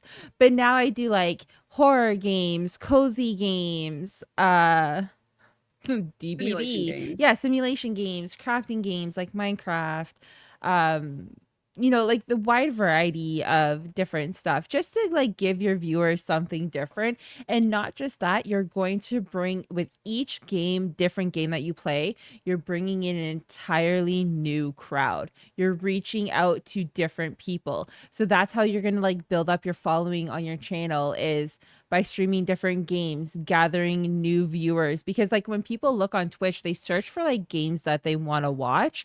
So whether it be like DBD, Minecraft, spooky games, all that stuff, like they'll go to the channels with the lower views. At least for me personally, like I go to the people with the lower views because I want to help them out. Like, because like It's easier to talk to people too that way. it is. Yeah, it's easier to talk to the streamer. And we all started at zero. Like we all started streaming to no one. So like I know how it feels. I want to see people succeed on Twitch. So yeah, definitely like encourage him to stream like a wide variety of games. And the biggest thing too, Discords. Discords will be his best friend for networking. We need to get him into the server. Yeah. We'll have to let him know what his name is because where you guys are on the same internet, he'll have to be let in. But we need to get him in the server so he can like talk with other streamers. Like, and I know he can't talk a lot during the day because of his full-time job, but there are still But also plenty of that's people who are yeah. also active in the evenings. Mhm. Like he'll find people to play games with, collab with, like he needs to definitely try to branch out and network, and that will the more he is seen like talking in other streams, hanging out in communities, that love will be shown back It into will his also streams. get him more comfortable in like his own like gaming skin, we'll say, like communicating with others, collabing with others. Like it will help him break out of the shell of the awkwardness that is beginning streaming. Right. Sorry, just 1 second. But yeah, we'll definitely get him in because like he plays a lot of the same similar games that we all play too. Like, Right. I would so be down to be like, hey, you want to play some Minecraft? Like, Yeah, He would tell you yes. we have a we have, Minecraft like, server on like in the Mayhem Discord. Like we have a dedicated server. that we play on. Like I'll have to like call you later when you guys are done with this, and you could talk to him about it and get him in with that because he probably liked that a lot. I try like the only game I know. There's 2 games that I'll play with him, and it's literally Mario Kart because that it's who so doesn't like love Mario It's Kart? just so like chill. I've been playing it since I was little and had like a Nintendo DS. Chill. Yeah. Like, and then Apex. I'll play Apex with him, but like by no means am I good at Apex at all. Like I kind of just run around, shoot, and pretend like I'm aiming, and then when he goes down, I'll like get him back up. Throw and the that's little about it. robot out and be like, heal, medic. Yes, exactly. Uh, That's Yeah. funny. Can we? I'm gonna do a shout out for his. I know he doesn't have yes. clips. But Do I'm a gonna shout out for his channel. Guys, go check out his Twitch. Go give him a follow. He does have like his. I think his like Twitch and everything. Everything that he has is all the same like username all across everything. So like Across the he's got platform. small That's clips smart. on his TikTok. He's got small clips on his YouTube. He has like a full like one of the things that so like he'll sit here and he'll stream for 2 hours or such. Mhm. As long as he's playing, he just streams. And then the next morning I'll wake up when he's at work and he'll be like, "Hey, can you edit that video for me so you can make it?" And I'm like, "Sure." Looking at these games, like I know what the point, the goal, Yeah. the objective is. So he's got like a video. He's got some videos on his YouTube. He's got some on his TikTok of him playing some games. So And guys, like she said, his name is the same across all platforms. So it'll be really easy to find his YouTube, his TikTok, and then his Twitch. So please go like his channel, subscribe on YouTube, all that stuff. Go help a guy out, guys, because he is like our featured streamer of the week. Instead of doing like our like recognized streamer or whatever sort of thing, he's the upcoming streamer that we are going to be promoting this week. So go support, go show some love because he deserves it. Everyone deserves it, guys. Who knows? Maybe you'll see him in the vlog with us one night. Exactly. So go I think that'd show be a some lot of love. fun. Yeah, that would be a lot of fun. he probably have a good time. Does he scare easy? Like, I mean, Oh, obviously we saw that the game- jump scare video. Does he scare easy? Yes. Oh, yes. I don't know if you watched him play that game the other night, but like that scary game that he was playing. As he was freaking out. He was He scared was- at he's Faz. just Oh not- my gosh, He DB, was he's gonna playing by ruin him. himself. He's gonna a spring trap, like a fucking Even Dredge. all of them. Oh, I can't wait. I will. He scares very easy. Like This is- jump scares. Yeah, not we easy. definitely need him to come play with us because that's the thing. That is what's going to get him noticed. Like those clips, those jump It's scares, so they're funny. so popular. Like that is what's going to like jump out I need to to people. give him like a webcam so you can like see him and like you can Yes. see the jump Yes. scares. Yes. because Yes, please. You I can think we get a might do cheap that. one on Amazon, honestly. Like the webcam that I use, I think in Canadian dollars, so it'll be like pennies for you guys. I'll send you the link for it. It's like $24 It's for super us for a cheap, but the 4K. quality is freaking solid. Yeah. Yeah, I'm gonna need to get him one because I mean I wouldn't say he's like super camera shy because like I mean he posts himself on his TikTok, Mhm. but I think that he like being he's such a manly man and his electrician his job, I think he like doesn't want to get caught up at work with like, oh, you play video games, oh, you could get scared. But I'm like, what does it matter? Just What do you own care? it. Just own it. What does it matter? Like, Listen, oh well. listen. So what? I'd rather be the guy playing video games than the guy that, last week. Girl, the guy last week thought he had a job still and I don't know. I don't even know what to call him. My husband texted me and he's like, yeah, by the way, they just announced that he's fired. I'm like, dang, this guy thought he could come back to work. Like, Can we do a story time? This is way off topic, but dude, Let's do really, it. this Let's do freaking it. story is crazy. Yeah, so like I don't know. I guess I could say everything, honestly. Like, I don't work at the mill, he does. So a couple days ago, my husband calls me and he's like, I have some drama for you. And one thing I will say to like all stay-at-home moms, if you have a partner that goes out to work every day, listening to their drama, the So best good. It thing is. ever. It's so good because So like good. the only drama I have is what my toddlers, what toy they're fighting over. Yeah. I don't know if I had said it already, but my toddlers are very close in age. One is about to be 3, and the other one just turned 1 in March. That's crazy. So like they're very close in age. So that's my only drama is like what they're fighting over in a day. Anyways, so he calls me. He's like, I have some drama for you. I'm like, all right, let me hear it. I'm all for it. I'm all ears. So he was like, so they have a night shift and a day shift. And I guess one of the guys on night shift like just disappeared during the night and nobody could find him. So everybody's like, yo, where did he go? Because we do live in Texas. It's 100 degrees outside. And they're like worried, like, maybe this guy had a heat stroke, whatever. Well, they couldn't find him all night. Well, they still have to work. They can't just spend their whole night looking for him, right? So the next morning, day shift comes in, and my husband goes to work with his shift and everything, and they find the guy, and he's passed out on a log pile in his underwear. And they're like calling the ambulance and everything. They think this guy like is diabetic, had a heat stroke, stripped down naked because he was so hot or something, and passed out, right? Well, upon further investigation, they realized on top of one of the silos, this guy is having a satanic ritual at the mill. And everybody at the mill is like, what the heck? Mind you, guy is like an Iraq veteran. Super light, super nice guy, super chill guy. You would never expect this, right? So they call the police after they see this ritual going on. They call the police, and the police are like, yeah, we arrested him last week for this too. We're like, what? What the heck? So it takes like 4 people. They tased him twice. They get him to the hospital and everything. Guy's in the hospital and breaks out of the hospital to go back to the mill to get his ritual stuff. So Oh, now they're like wondering if the guy is on like, hardcore, stuff. And he's like not. He's literally just like having a ritual with the devil and on top of the silo. Like what, so the wife is like at the mill, like all worried about where her husband was, and they're like, you don't know what's going on, and she's like, what's going on? And they tell her and she's What's like, your not my husband.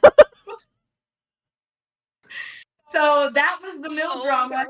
The guy showed up to work on Thursday thinking he had a job, and they're like, oh no, buddy, like you are absolutely fired. Get off the property. does he have And like that's what happened with multiple that. personality disorder or anything like that? Like, They have no idea what was going on with him, but a lot was going on with him. could you imagine Clearly. breaking out of the hospital, be like, I gotta go finish my ritual, guys? Guys, also, I feel like after this story, I need to say this. Hashtag not a fucking cult. Yeah.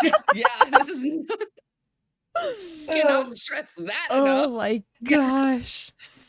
That is literally That the was- best story for this podcast, honestly, considering like we are called cult moms and you literally had to, your husband had to deal with someone who literally doing a ritual. Oh my gosh, insane. The crazy thing is, like, my husband's talked to this guy every day for like the last year. Like, and I'm like, you didn't notice anything crazy about him? He's like, no, not at all. And my husband is like not oblivious to things. Like, really, he catches everything. I'm like, you didn't notice this at all? And he's like, nope, not That's- even a chance.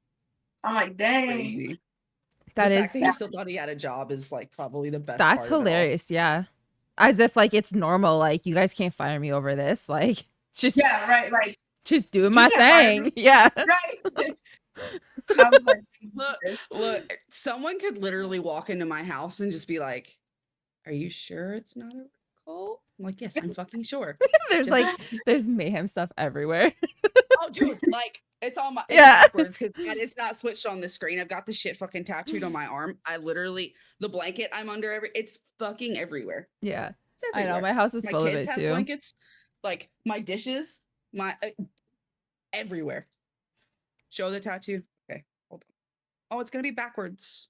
Is it gonna be Not on my backwards? screen. On my screen, like you look forward to me, but like if I look behind you on like the actual like Hold on. Let me Twitch, we're all backwards. hold on. I can fix mine. I just don't know how I'm gonna look. Like on mine, Okay. like it's right. Yeah, there we go. Okay.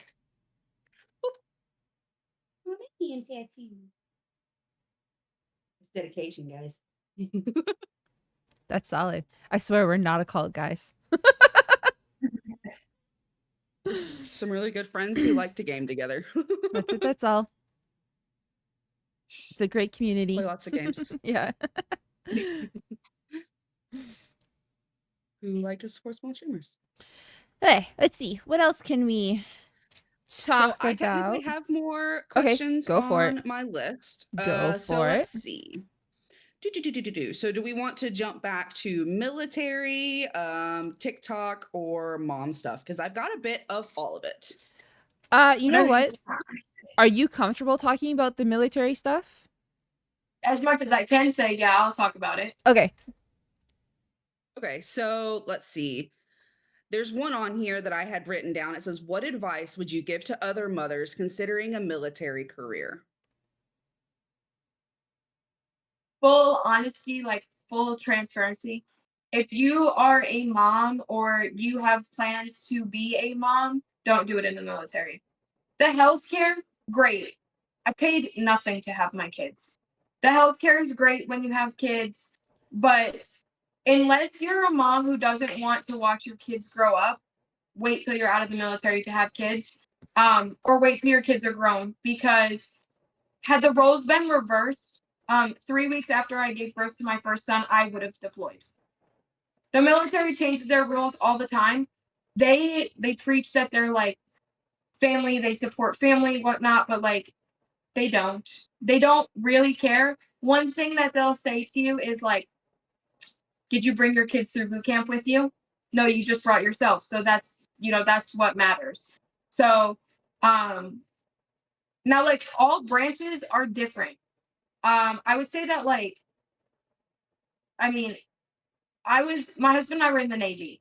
So it could be different for like the Army and the Air Force and the Marines who are like boots on ground for a lot of their jobs, but like my job solely is to go out on a ship. Yeah. It's not like, and there is like rotations where like you're not on a ship all the time, like you do go to shore, but like if you don't have intentions of seeing your partner every day or seeing your kids every day, and you absolutely need the financial support, the college, um, and all of that, by all means go for it. But I would say that the military is much better for people who don't want to have kids, don't have kids, want to travel and see the world, go to college on someone else's dime. Other than that, I would say I wouldn't do it. Yeah. Yeah. Do you ever miss being on the ship though? All the freaking time. I would like I love my kids more than anything in this world. I would never go back and do it different. I love them. God, I love them more than anything. But deployments, so much fun. Imagine like having $0 in your bank account, going out to the middle of the ocean where there's not a Starbucks, a Target, and all that, and coming back with like 50 grand. Like Yeah. I went off of my first deployment, I went and bought my first car brand new in cash and just walked away like I had no care in the world. That's crazy. That's Like awesome. the financial support that like being on the ship gives you, amazing. It's so nice. But other than that, like I wouldn't go back and do it now. So, like you're still active duty, correct? Yeah. So what does Yes. that mean for you being like a mom and then working like a different job and all that stuff? Like what does active duty look like?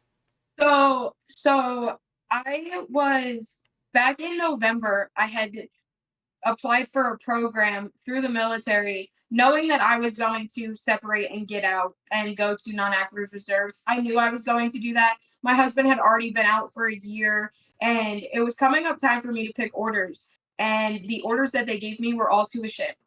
And I'm like, I can't do it. I physically cannot like, I will not even go a week without my kids. So I had applied for a internship program where you work for a civilian job for 180 days and hope that that goes into full employment. Just so happened to be that the internship that I picked, I knew it was going to go into full employment due to who the employer was. I don't know if I'm really allowed to say it, but like my boss is my family, Okay. if that makes sense. Yep. So like Gummy and I work for my family. Okay. So I knew it was going to go into full employment. I did my 180-day internship. I got my full employment from her, and now I'm on what's called terminal leave. So I am still fully supported by the military, paid by the military, all the military benefits still until the last day of my contract. Okay. So now, granted, there is every day where you wake up and you're like, are they going to call me today and tell me I have to come back?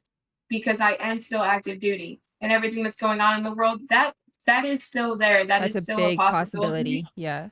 It just hasn't happened yet. So like, knock on wood, it doesn't happen. Yeah. So So that's what. I can't lose my work buddy, please. Listen, I'll go screw the crazy. job. Kids can't lose their mom. yeah, I was That gonna too. say that's the thing Yeah. too, is like I don't think I would be able to like leave my No, kids and I all would- that stuff. I'd break something on Yeah. purpose. Sorry, my always knee's joke around. broken. I always joke around. I'm like, if it happens, like someone run me over. Like only my legs.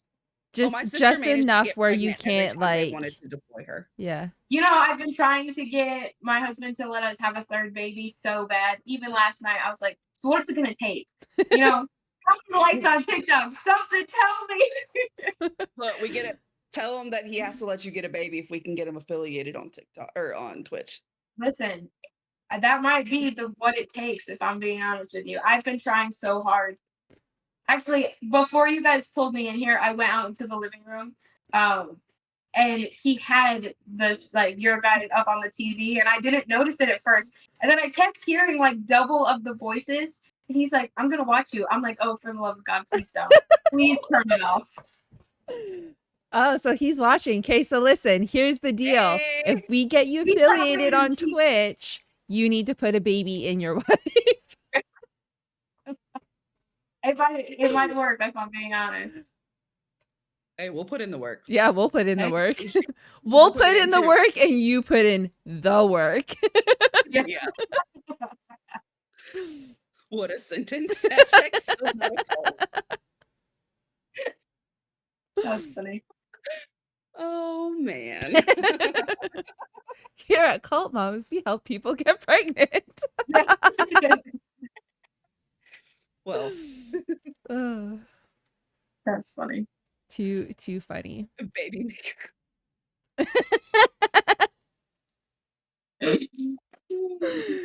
Oh my Okay, goodness. so kind of turning back around. I had another one. Where'd it go? Okay, so here's kind of like two questions that kind of piggyback off of what you said. Okay. What's something you wish more people understood about mothers in the military? Ooh, that's a good one.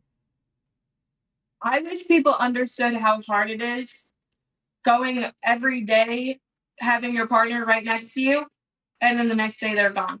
Having to watch them walk down the pier with a book bag on their back while you're holding your baby, crying because you don't know when they're coming back. There's no like return date.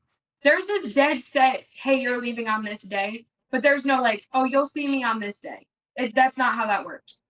It is a say goodbye, I love you, and simply watch them walk away from you, and that's it. You The don't know when you're unknown. Yeah, the unknown. That's the crazy. unknown is terrifying. I wish people realized like how hard it is, you know, not only that, but like on top of all of this, you still have to like maintain grooming standards, maintain a home, a stable environment for your kids, maintain bills by yourself when you're used to paying them with two people. Granted, when my husband left both times, we had already had like shared bank account and whatnot, so wasn't like I was struggling for money. But I do know friends in the military who, you know, when their husband left, that was it. There's not like Wi-Fi on the ships. Yeah. There's no like, it was a month and a half of me being pregnant with our second kid before my husband found out, because I had to wait for him to see my email that I sent him saying, "Hey, I'm pregnant." Oh my gosh, could you Like, imagine having to tell your spouse through an email that you guys are having another kid? That is wild to Crazy. me. That makes my mind heart you, hurt. it wasn't something we had thought was going to happen. Yeah. We were gonna wait a while, and he left, and we didn't know when he was coming back. And I had found out I was pregnant 2 weeks before my oldest turned 1. And I had emailed him, like, you know, he was in the process of signing all of his paperwork to get out of the military, and our contracts ended at the same time. So we were both going to get out of the military at the same time with our one kid, and we were going to go back home. Mhm. Well, we threw a wrench in it when I had to email him saying, like, "Hey, I'm pregnant." Healthcare in America sucks. Healthcare in America is terrible. And in my mind, I was like, we can't afford to take on thousands of dollars in medical bills to have another kid. Yeah. That's just not something that we can afford, on top of moving and everything. And we don't have a job yet where we're going. And we were just kind of going on a whim. So we had to make the decision for one of us to re-enlist. Had he re-enlisted, he would have gotten deployed again. So I had to re-enlist, and that was something I really didn't want to do. Yeah. And I had to re-enlist because of that, like, financial stability that the military will give you, the healthcare benefits that they will give you. But I guess one thing that I would tell, like, you know, people that I wish they understood more was like, um, all the benefits are nice, but it does not beat the family that you have at home. Um, and the unknown is really scary, Yeah. especially what's going on with the world today. Who knows what's going to happen? You never know when like the next war is going to break out, and that could be your partner on that ship. Yeah. And if So if you get called back to work, like you have to go, right? Like you can't. yeah, Yeah. yeah. Unless I'm like dead, yeah, I have to go. So that's it. The unknown is scary. I That could is get called this afternoon, and that was it. I would have to say goodbye to my kids, the life I have here, and go wherever they tell me to go. that's terrifying. Like that is So truly if I ever call terrifying. you and you don't answer, panic. If you ever call me and I don't answer, there's 2 reasons. One, yeah, they took me back. In that case, call Riley because he probably needs help. And two, maybe I'm I'd be in a sleeping. car so Maybe I'm fast. sleeping. Yeah. She does a lot. She could be napping.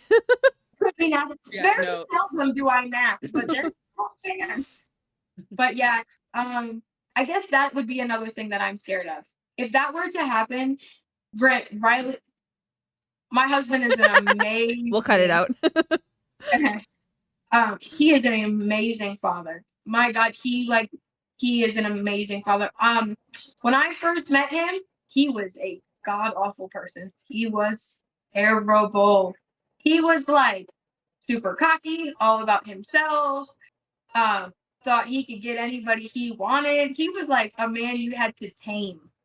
And I was like, I made a bet with my friends. I'm like, yeah, watch this. I bet you that he doesn't like. I bet you I can get him to calm down. And I mean, look at him now. He's got 2 kids. We own a home together and whatnot. I'm not doubting his ability to be a father one bit, but I know that if I were gone, the guy doesn't even know how to pay our bills because I pay them I'm all. telling you, I will be in a car so fast. You probably I'll be need like, to I'm because coming. I'm the coming. roof I called in. Like, I mean, he keeps the house standing financially, but other than that, like, he just is like full-time electrician and then like full-time dad, and that's it. But like anything else, he don't know how to pay our Wi-Fi. He doesn't know how to pay the electric bill. Like, Grocery shopping? Yeah, my kids are eating Hot Pockets the rest of their life. Let me tell you what. Gummy will do the groceries and have them shipped to the house. And you've got my Yeah. Sam's Club membership. Just get them ordered to my Look, I already see your regular orders. I know what you get. I know what your kids like. They like their French toast sticks and they like their Yep. chocolate milk and their juice. Yeah, I got you. Yeah. I've got you. It's good though to have like that support with like friends and family though. Like if you were to get deployed, like you know that your husband, your kids are going to have that help to be looked after and all that stuff. So like in that aspect, it does kind of help ease the fear a little bit, but it's still very scary knowing that you can be like deployed and shipped out at any given moment, ripped away from your kids, your husband. And then like again, like the unknown of when you're gonna come back is really scary. Like Yeah. that's the biggest thing for me is like not knowing. Like even if like when your husband was getting deployed, like you're saying your goodbyes, but there's no set date on when you're gonna see him again. Like anyone I who know. knows me, I'm an overthinker. That would literally drive me That'd be the insane death of not you. knowing. Yeah, 100%. Like if Mayhem goes out and he's like, I'll be back later. When's later? Give me a fucking time. I need to know because I will go insane wondering if something fucking bad happened to you. There was a point in his deployment where they had so like they could email so long as the server's up. And there was a point in his deployment where it was it was a while. It was like almost 2 months. I hadn't heard my husband's voice. I hadn't read an email from him. I hadn't seen anything. And the whole time I'm like, is he okay? Does he have clean laundry? Is he eating? Like, and it was just like, I mean, that point in my life, if you had known me then, you would be like, this girl needs to be in a mental hospital. I was scared. I was scared to sleep in the apartment that we were living at. We didn't like we didn't have much money back then, so we lived in like a bad part of town where rent was cheap. I was just me and my kid. The only protection that I had was like basically a kitchen knife. Yeah.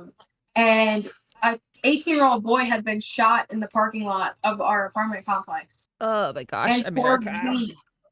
for literally weeks, I would not sleep. I would go to work, and on my lunch breaks while my son was in daycare, I would take a nap in my car. And I just would not sleep because it was terrifying. It was so scary. And not to mention, terrified of spiders. So when he's gone, there's no one there to kill them. So that was another nightmare. I'm If I telling you, have to drive 6 hours to kill a spider, I'm taking his man card home with me. I get my he- kids to kill the spiders. He'll kill the spiders. He'll kill the spiders just fine. But when he was gone and I had to kill a spider, good Lord. I remember calling my friend one time. We had like a mutual friend, and I remember calling him one time, and I'm like, "You need to get to my apartment now." And he's like, "Why?" And I'm like, "There's a spider on my shower curtain, and I need to take a shower." And he's like, "You can't just like knock it in the shower and drown it." I said, "Absolutely not. I won't even go in that bathroom. So you need to come here and kill it." And he did. He drove across town 15 minutes to come and kill the spider. That's The kid awesome. is mine. That is awesome. That is great. Yep. All right, so let's see. I guess another thing I could say besides the unknown that about the military is you make some of the best friends you'll ever meet in your entire life. People that go through the same things you go through every day. Yeah. People that understand deployments, and because it's different. I could sit here and talk to you about my day to day in the military and my deployments, but you'll never understand until you physically go on a deployment. You'll make some of the best friends in your entire life, and then one day that's it. They're gone. They get orders somewhere else across the country, and that's it. They're gone. Yeah. I have some of my closest friends who I don't see ever. We just text because they got orders somewhere else. That's the whole Yeah. like unknown as to like where you're gonna be like shipped out next to, and like the thing is too is like you move bases a lot too because it's the same thing with here in Canada. Like we have a military base here in Ontario, like it's like the Petawawa base, but then there's one in Nova Scotia that usually like once you're like you've done everything at the Petawawa base, you're basically shipped out to Nova Scotia, and then you're shipped out to like the even bigger one out in like BC and stuff like that. But then like you could literally end up anywhere in Canada. Like you can end up in like the Northwest Territories where you're basically fighting like polar bears and shit up there. Like there's Isn't that where they nothing. filmed You the guys show really have Road? polar bears? I guess that's like a stupid question, but like I've been thinking about it this whole time. Like, In the I don't know. Northwest I've never seen Territories, like that's like way up north. Yeah, there's like polar bears and shit. Like, well, I guess there's polar bears here in Ontario too, but it's like in a museum. Like we have in Cochrane. Yes, it's a weird town. We have a polar bear like exhibit. So they have like rescued polar bears from like the Northwest Territories and like other places, and they bring them here and they like rehabilitate Relocation. them. Yeah. It's really cool. You can go in, you can like feed them. You can That's- like pet certain ones, like the really tame ones. You can go in and like So it's like a interact with them. Like my kids were supposed to go a couple years ago with their dad's parents, like their grandparents on their dad's side, but then COVID hit and they closed and they weren't letting people in, and then they just haven't taken them. But yeah, like it's really cool. so like we have like black bears, brown bears that just like walk around, but like so it's like our normal bear, but it's just a polar bear for you guys. Yeah, so like where I live, we don't have the polar bears. We have like your regular like black bears. And then we have like lynxes, coyotes. We have random mountain lions, but there's no mountains here, which is really weird. Moose. Moose is probably like the biggest thing. Like I would mess around with a bear before I would fuck around with a moose, because like a bear's not going to attack me Really? right away. Oh yeah. A bear will be more scared of you than you are of it, where a moose will fuck you up. They don't give a fuck. They will just attack out of nowhere. And they're huge. Every time I think of a moose, I think of the Adam Sandler movie, but that's all I can think about. Yeah, they are I think people realize how terrifying. big they are. Yeah, And they're how fast they are. yeah, like bigger than like your average like pickup truck. Like they are massive and they are angry fuckers. Like, I really like to test my limits of life, and like I just really want to see one in person. Like, Come to I didn't Canada. realize- Come to you don't- Canada. They're you fucking don't realize how everywhere. big they are. I guess They're like, massive. Like I said, so and I you don't used see them. so I Yeah, used to moose. drive like a pickup truck. I used to drive like a Dodge Ram. It had like a lift on it. And like we'd be driving down the highway and a moose would be towering over my pickup truck. Like That's the- insane. you can drive a car literally underneath their legs. Like so they tell That's you wild. like in driver's ed here in Canada, like in Northern Ontario, if there's a moose on the road and you're about to hit it and you're in a car, to go for the back hind lanes, like near the middle, because it's just gonna fly over your car, because that's how tall they are. Like the minimal That's damage. crazy. Yeah. Like literally in our driver's Wow. ed, they tell you how to like maneuver like the moose on the road and like how to like have the least amount of damage to your vehicle. It's like a real life dinosaur. Yeah, pretty much. Yeah, they're fucking wild. A moose will fuck you up. Like they don't care. Here I'm thinking it's like equivalent to a camel with horns, but completely not. Definitely not. Because like it's crazy. That's So crazy. I grew up in the bush, and this is why I say like I'm not really scared of bears, because I grew up in the bush and I grew up on like a big acreage. So like me and my sister would be playing in the yard and there'd be a family of bears playing in the other side of the yard. And like if we minded our own business, they minded their own business. They would climb the trees, do whatever. Like the mama bear would just keep an eye on like her cubs to make sure like we don't go near them and they don't come near us. But we were able to like coexist in one yard. Like me and my sister would be playing on the swings, doing our own thing, and the little baby bears would be like doing their own thing, like over like off to the side. And my mom's like watching us, watching the bear, and same with the bear mom, like watching us, watching like their Crazy. cubs. Like that's how I grew up. Like bears, it's nothing for me. But a moose That's I'm crazy. terrified of. And geese. Canadian geese are evil. Assholes. Like every American child. geese are evil. They're Canadian They're geese. Canadian geese. They're all Yeah. evil. Yeah, geese are Every horrifying. child in Canada has been attacked by a Canadian geese. Like, there's no doubt You will about not it. see me. I'll test my limits with like a few animals. I'm like, all right, you'll hurt me a little bit, but you won't kill me. A goose, Oh my gone. god, they will Outta they there. will wreck Gone. you. I'm gone. There's a reason why we call them like cobra chickens, because they will fuck you up. You won't see me going face to face with goose. That's for sure. No. Not I'm a goose good. I'll either. pass. No geese, no meese, no nothing. None of them. Meese isn't a thing. It's just mooses. I know. Or I know. moose. I know. Okay, so to kind of pull things together and wrap it up, I have one more question for you. If your children could learn one thing Ooh. from watching you, what would you want it to be? Never care about what people think about you. There's a million people in this world that'll judge me every single day for what I do, but not one of those people live in my shoes every single day. So I want my kids to grow up being the absolute best version of themselves, doing what makes them happy, and never change yourself to please somebody else. Yes. So if that's 100%. one thing my kids, take from me as a mom is, don't let anybody, honestly, not even my kids. If that's one thing anybody in this world can take from me is like, don't let anybody like dim your spotlight. You are your own person. You are your own everything. And it doesn't matter what Karen says on the side of the street because Fuck Karen. she's not paying your bills. Exactly. She's not paying your bills. She's not cooking your dinner or cleaning your house. So do what makes you happy. Yeah, no, 100%. I agree with that. That is honestly like the perfect last message yet to say, because that goes for basically everyone like on this planet. Like, do not change who you are to please someone else. I tell my kid that all the time, and she's like, but people bully me. So let them say what they want, as long as don't let them show that it hurts you, because it shouldn't, because it's just their opinion, and their opinion, honestly, it doesn't fucking matter.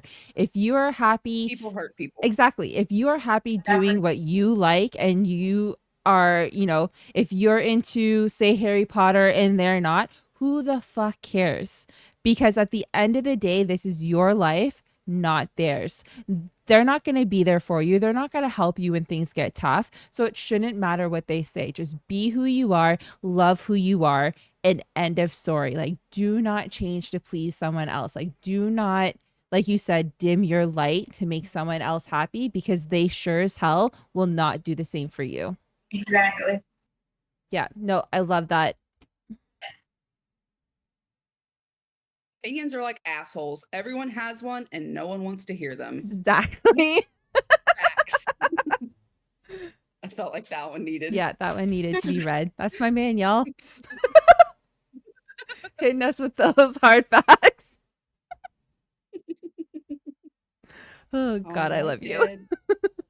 That was good. I like that one. Okay. I just want to say thank you so much for being our first ever guest on Cult Moms podcast. It was so great talking to you, getting to know you, hearing all about your life, because honestly, the fact that you do so much and you do it with such grace and poise, and you look fucking fantastic. I am highly jealous of you and the energy that you have, and just like the sheer motivation to like keep up with it. Like, I applaud you, and I'm slightly jealous. Thank you. I appreciate it. And thank you for the opportunity. I mean, it was a lot of fun. I had a lot of fun. Oh, I'm glad we had fun having you here. I'm super excited. I can't wait to get to know you more. Hopefully you stick around in the Discord so we can chit chat and hang out, and hopefully we can get your husband in here and we can all play games together, because I feel like that would be honestly so great. So we could definitely do it Yeah. as a night, like where the four of us play, like me, you, Remy, and The your husband. Yeah. Like, and then M would be our killer. Yeah. So like he can play on PC and you can play on the Xbox or whatever. Yeah, we have Like, we can plenty all of play. consoles over here to play with, so I'll talk to him, and like I said, the only game I play with him though is Apex. So like that's about the best you're gonna get out of me. But I'll when you're done later, call us and we Yeah, can talk I with will. him and figure something out. That'll be a lot of fun. Yeah. For sure. Yeah, I agree. Okay, Awesome. so while we say goodbye to our guests, we're gonna take a little bit of a break. So we'll go into our be right back screen. Because Gummy needs to use the restroom. She's sitting here like Okay. bursting. I'm gonna call you out. I don't really care. am. I have to pee so bad. Like, y'all, this whole cup of coffee is gone. I've got to pee. Yeah, I'm gonna make another cup and we're gonna say bye to our guests like off of stream. So yeah, so we're just gonna mute our mics in on OBS, put the be right back. You guys can listen to the video. Don't go anywhere because like I said, we will be back shortly.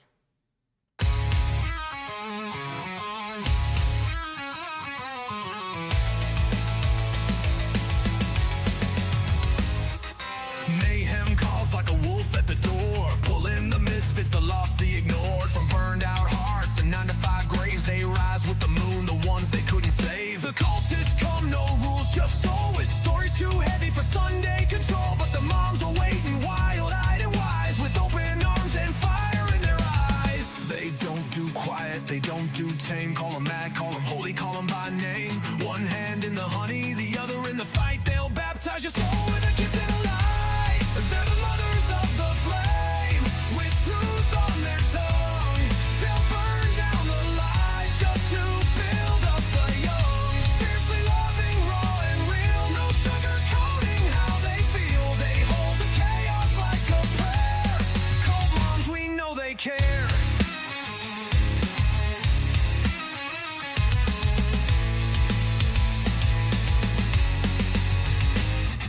Mayhem drums in the blood and the bone, calling the seekers who've never known home. And when they arrive, bruised, loud, undone, the cult moms whisper, you're right where you belong. Mayhem is the madness, it's the call to begin, to tear down the silence and let the wild in. They hold the gate when the storm gets rough, say you're not too much, you're just enough. They don't do quiet, they don't do tame. Call them mad, call them holy, call them by name.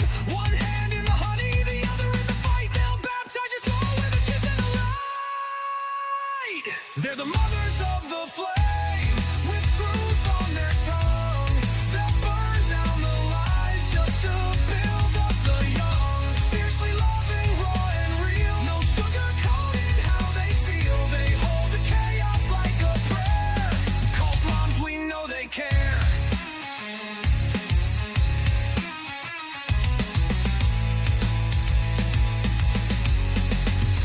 So follow the fire, the howl, the drum.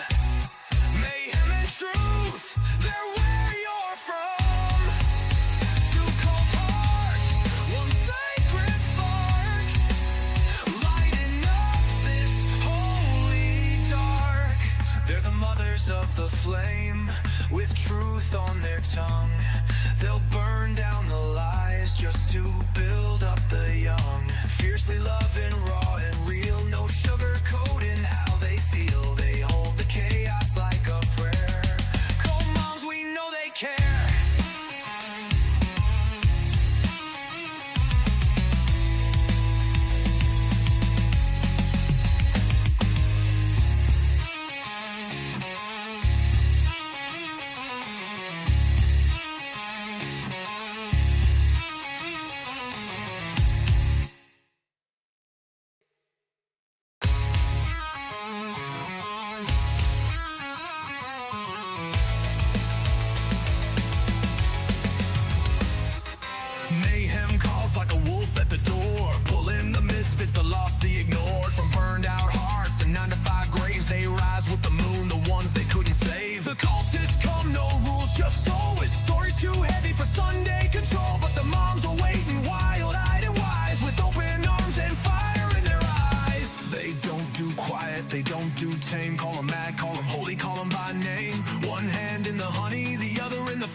the blood and the bone, calling the seekers who've never known home. And when they arrive, bruised, loud, undone, the cult moms whisper, you're right where you belong. Mayhem is a madness, it's the call to begin, to tear down the silence and let the wild in. They hold the gate.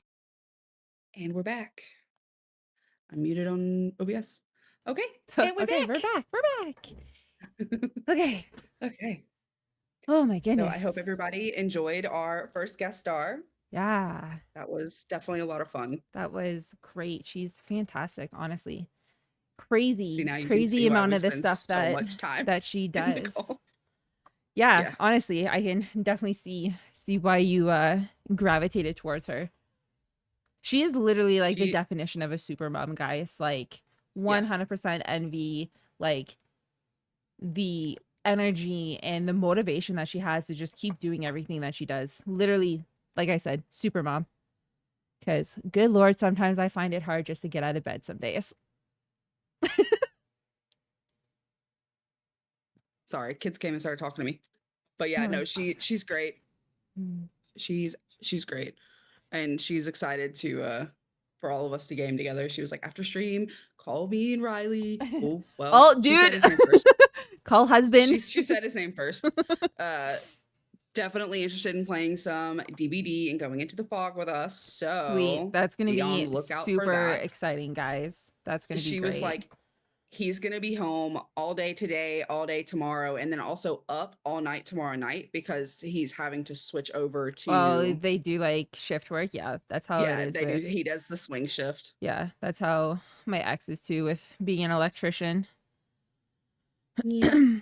Okay, so before we had our special guest, we kind of touched on. Okay.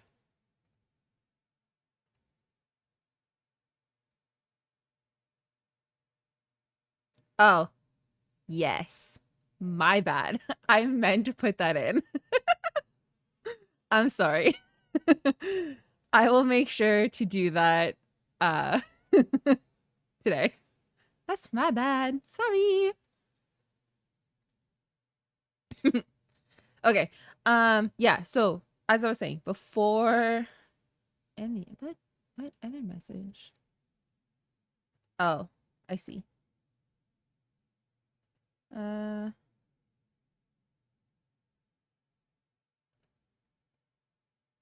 A?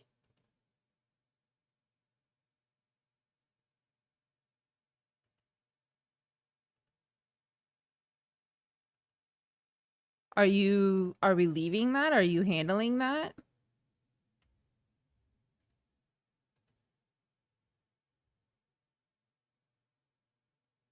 I'll leave that up to you, but that is okay. Okay. Yeah, that's very strange. Yeah, so sorry guys. As I was saying, before we had our special guest on, we were kind of touching on the subject a little bit of, you know, the relationships with our parents and like toxic moms and um you know, having to handle that at such a young age. So I know Gummy said she had uh you know, lots to talk about when it came to like her relationship with her mom and the stuff that she had to deal with as a kid growing up in that type of environment. And I know Zilla was mentioning stuff in our chat that we were kind of reading out near the end of our first discussion. So I'm gonna let Gummy take over so she can kind of discuss like her experience like with her mom growing up and how it's affected her now as an adult and how it's kind of changed her way of parenting. Because I know for me, I definitely didn't want to parent the same way that my parents parented because I surely did not agree with a lot of this stuff, the way that my parents handled a lot of like our disciplining. You know, I guess it's also different too because back in the day, it wasn't as frowned upon to like lock your kids in a bedroom because my mom, when me and my sister didn't get along, or if we were really bad and she just didn't want to like deal with us, I guess you could say, is she would literally put us in our, so the way let me just paint you guys a picture real quick. So the way that the bedrooms were in the house we grew up, we had like a hallway and then mine and my sister's rooms were beside each other on we'll say the right hand side of the hallway, and then my parents' bedroom was directly across from mine on the left hand side, and then the bathroom was directly across from my sister's bedroom door, so they were just like kind of coincided. When me and my sister were bad, she would lock me and my sister in our rooms and tie the doors shut to her door using like house coat, like your robe ties or anything that she could to make sure like we physically could not get out of our rooms until she could kind of like calm down, or until she was like in the mood to deal with us. Like there was zero punishments. It was just like locked in the bedrooms for hours until like she was okay. Like there was no like trying to talk to us, no trying to, deal with the situation. It was just go to your rooms and locked in there. And I swore like I would never do that to my kids. And I think maybe that's why like I'm such a like I get cabin fever a lot, because I have like PTSD of being locked in a room for like X amount of time, and being like isolated. So I swore like I would never do that to my kids. So yeah, but moving away from that, I'm going to let Gami kind of take the reins, and she can kind of talk about her experience with her mom and how it's changed her as a mom. So It's definitely had a big, big impactful difference on how I knew I wanted to parent my kids. guaranteed. Like 100%. And like I kind of seen it explained lately as like bedroom kids versus living room kids. So starting there, I was a bedroom kid. When I tell you I stayed in my room 90% of my day. I only came out if I were going to school or if it was a mealtime. It was so bad in my house with the screaming, the fighting, the blame. Like I tried to basically never be home or never be seen. I was very isolated, and my isolation and my issues at home also reflected like behaviors at school. So I was the kid that was like looked down on because I was quiet, I was secluded. Thankfully, I was able to kind of come out of that shell in high school with like getting into all the sports and the clubs, because again, I did everything I could to not be home. I was part of the drama club, I was part of the art club, I was part of the French club, I was part of the photography club, I Yeah. played softball, I played volleyball, I played tennis, I did everything I could to not be home Yeah, I remember you because saying that last week, that you would try and do whatever you could and like, excuse me, join whichever clubs possible, so I you basically weren't made have sure to. I had something to do every day of the week. Yeah, so you didn't have to be home like longer than what you basically had to, which Yeah, is I got to the crazy point I would for go a home, child. eat, and go to bed. Yeah, And that's even then, there were days that I would just go home and go straight to bed because, like, when I got home, I could tell my mom had been drinking. I could tell she was in a mood. And I'm like, I'm not doing this because I'm not. It got to the point when I was in high school, she would try to get physical with me. hmm. Lord, oh, there was one day I will never forget. I still had my backpack on, you guys. Still had my backpack on. My sister was over to visit, and my mom was just in a mood. I walked in, I sat down. She started just losing her shit on me. All right. Like she had grabbed my arm at one point. I said, I do not advise that you touch me. Like, don't do it. I'm almost an adult at this point. Like I was a senior in high school. Mm-hmm. All right.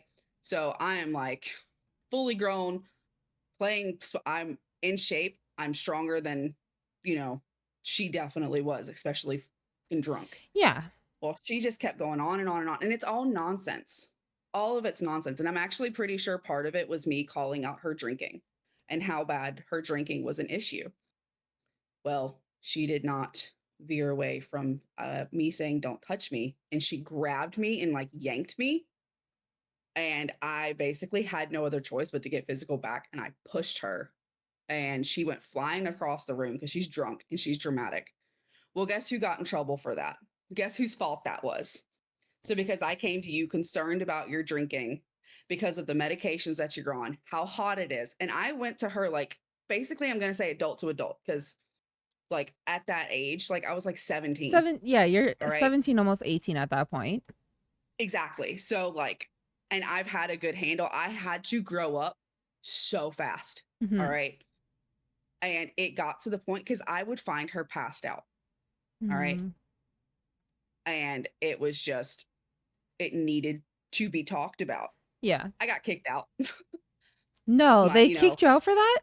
Okay, wait, mhm. wait. When you say you got kicked out, was it your mom who was like, you need to leave? Or like, did your dad like, did his My balls dad go picked up me up. and oh my My God. dad picked me up by my backpack, tossed me into the hallway, and then all of a sudden my mom's throwing my shit out the front door. All I because could I was not concerned about her imagine. drinking. Like, I'm not gonna lie, I wasn't the easiest kid growing up. I did put my parents through a lot through like the end of high school, I guess you can say. Like, I started drinking a lot. I was partying a lot. So there was a lot of like incidents where, you know, my parents easily could have like threw me out and was like, fend for yourself sort of thing. Like, if this is how you're gonna act, if you're gonna be an idiot, then by all means, I would love to see you survive like on your own. But at the end of the day, they never did that. Like, because they knew it was never going to help me in the long run. Like, yes, Yeah. there's tough love, but at the end There's of the also day, abuse though. exactly. There is a There's thin, I a difference wouldn't even say it's between a thin tough. line, but because like there really isn't a thin line between tough love and abuse because there's no No, reason for parents to there's a get big physical with your difference. kids. Mm-mm. I mean, I'm saying like if your kids are bad and you need to spank them, by all means, do what you need to But do. don't do what my parents Don't did. there's a And difference between like discipline and then like abuse because you can't handle the truth because you can't handle what your kids are doing. Like, don't get me wrong, 100%. my kids piss me off to the point where I wish I could just like slap them silly to make them realize like this is not how you act. But at the end of the day, that's not going to help them. It's not Right. going to change the way that they act by any means. If anything, it's going to make the child act out more if the parent is abusive. Like, Well, and especially if it's because they're acting out because they're getting attention back. If they're acting out to get your attention, all they're like, yes, all they're getting is negative attention, but in their little brains, they're just like, okay, I'm getting attention from mom. yeah, Like, it's not good, but like, at least but she's at least paying it's attention something. to At me. least they're paying attention to me. Exactly. And I feel like Mhm. that's where my kids have kind of got their way of behaviors is because the only time they got attention from their dad when he was living with us is when they were bad and he had to get up off the couch, like put down the controller, get up off the couch and then go discipline them.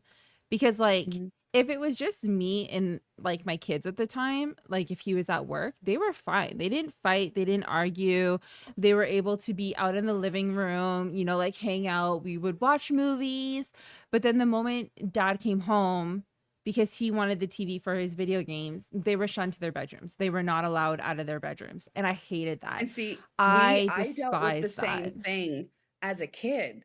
Like, that's what I'm saying. Like, the difference between bedroom kids and living room kids. Like, we weren't allowed, well, I wasn't. My brother was the golden child, had everything handed to him, and I was like this black sheep that would I was definitely the black sheep. I'm still the black sheep of the family. same, like same. There's a reason I moved halfway across the country, all right? Yep.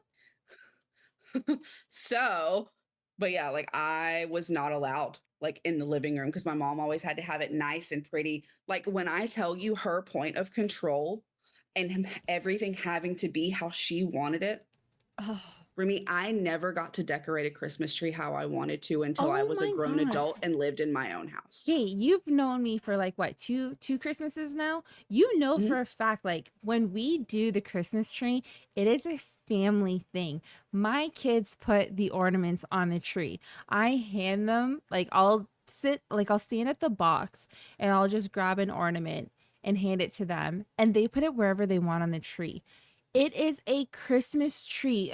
For me personally, A tree represents your family. All of our ornaments is family based. It has ornaments of me and my girls, stuff that they've made. Nothing matches. Like, I'm not the Oh, type of person where my house I has to be like super decorated, look a certain way. I have kids. Our house is lived in. It's never going to be the fancy hoity toity house people want it to be, because and at the that's end what of the my day, mother my wanted. kids live here. They're allowed to live here. And, like, yes, my kids will make forts in their living room, whatever. Do I want them to clean it up when it's done? Absolutely, only for my own anxiety, because I don't like clutter. But if they want to destroy my living room while they're playing, I will let them, as long as it gets cleaned up when they are done. Live in the fucking house you live in. There's no set room that they have to stay in to play. It's their house too. This is the biggest thing. It's their house too. Just because they have their own separate rooms, so do we. We have our own room. Does that mean I'm only allowed to be in my bedroom? No, I'm allowed to be wherever I want in my house because it's my house. The same with the kids. So, parents, if you can find your kids to like a play, to be fair, if you have a big house and you have like a big playroom for your kids, good for you. Like, Nice. that is Makes great. sense. Then Yeah. yes, they can play in the playroom, obviously. But at the end of the day, if you don't allow them to even make a small little mess in like your living room or like your family room or whatever, then you shouldn't have kids. Like, they're going to bring toys out. They're going to want to play restaurant with you. They're going to want to It, play it's showing like, that they want to be around you, not away from you. And exactly, honestly, like, exactly. I would I rather know my I kids don't play acknowledge beside it as me much. than play in a different room away from me, Yeah, like especially I if don't I'm doing acknowledge it as much as something. I should, but like the fact it's a love-hate relationship. They're always up my butt. All right. Mm, Always up my butt. I love them to death for it, but at the same time I'm like, okay. And this is going back to that mom guilt. I love that my kids want to be around me 24/7, yeah. but at the same time I feel bad because I can't always handle them around me 24/7 because I get very overstimulated and overwhelmed. Yes. And again, there's a lot of taboo to that. And there's people who are going to watch this that think that I'm a terrible mom for saying that. But you're not. But But you're not. exactly. And Like, that's something that I have to remind myself that yeah. like needing a break from my children does not make me a bad mother. Yeah. And just to like kind of go off of what people are kind of saying in chat, and again, I know we said we weren't going to do this, but I feel like this kind of needs to be said. Two things. Someone says, I mean, is it a way if they are on the other side of the room? If it's an open room, like an open plan room, then no. But if they're in a separate room away from you in the other side of the house, then yeah, it's kind of a way. Like, I get kids sometimes want to be in their room alone and play and have that independence, and that's great. But if they also want to bring that, like their play area, into the living room to be closer to you, then that's okay too. Like, it's their house as well. They're not confined to one area. Like, they should be able to do what they want in the entire house within reason, where things aren't being broken. And that's Right. another thing, Like like today. what Siren said in chat is, and your kids also need to learn to be independent. Yes, they cannot always be beside you expecting you to do, especially when your kids get older. Like, my kids right now are very independent and I love that. They love to go out and play um you know with their friends in the bush, and or do things in their rooms by themselves. Like Callie, my oldest, is very into her like anime in her room and her art. So she'll stay in her room and she'll do that because that's her little oasis. But that's great. But if she ever wanted to bring it out into the living room just to kind of have that closeness feeling of being around mom, that's fine too. Like, you can't just, I don't know, a house is, it's for everyone. Same with like the Christmas tree, going back to the Christmas tree thing. Like, that's a 100% family believe that thing. how my mother would handle Christmas and how separated our families were for Christmas is why I don't like Christmas.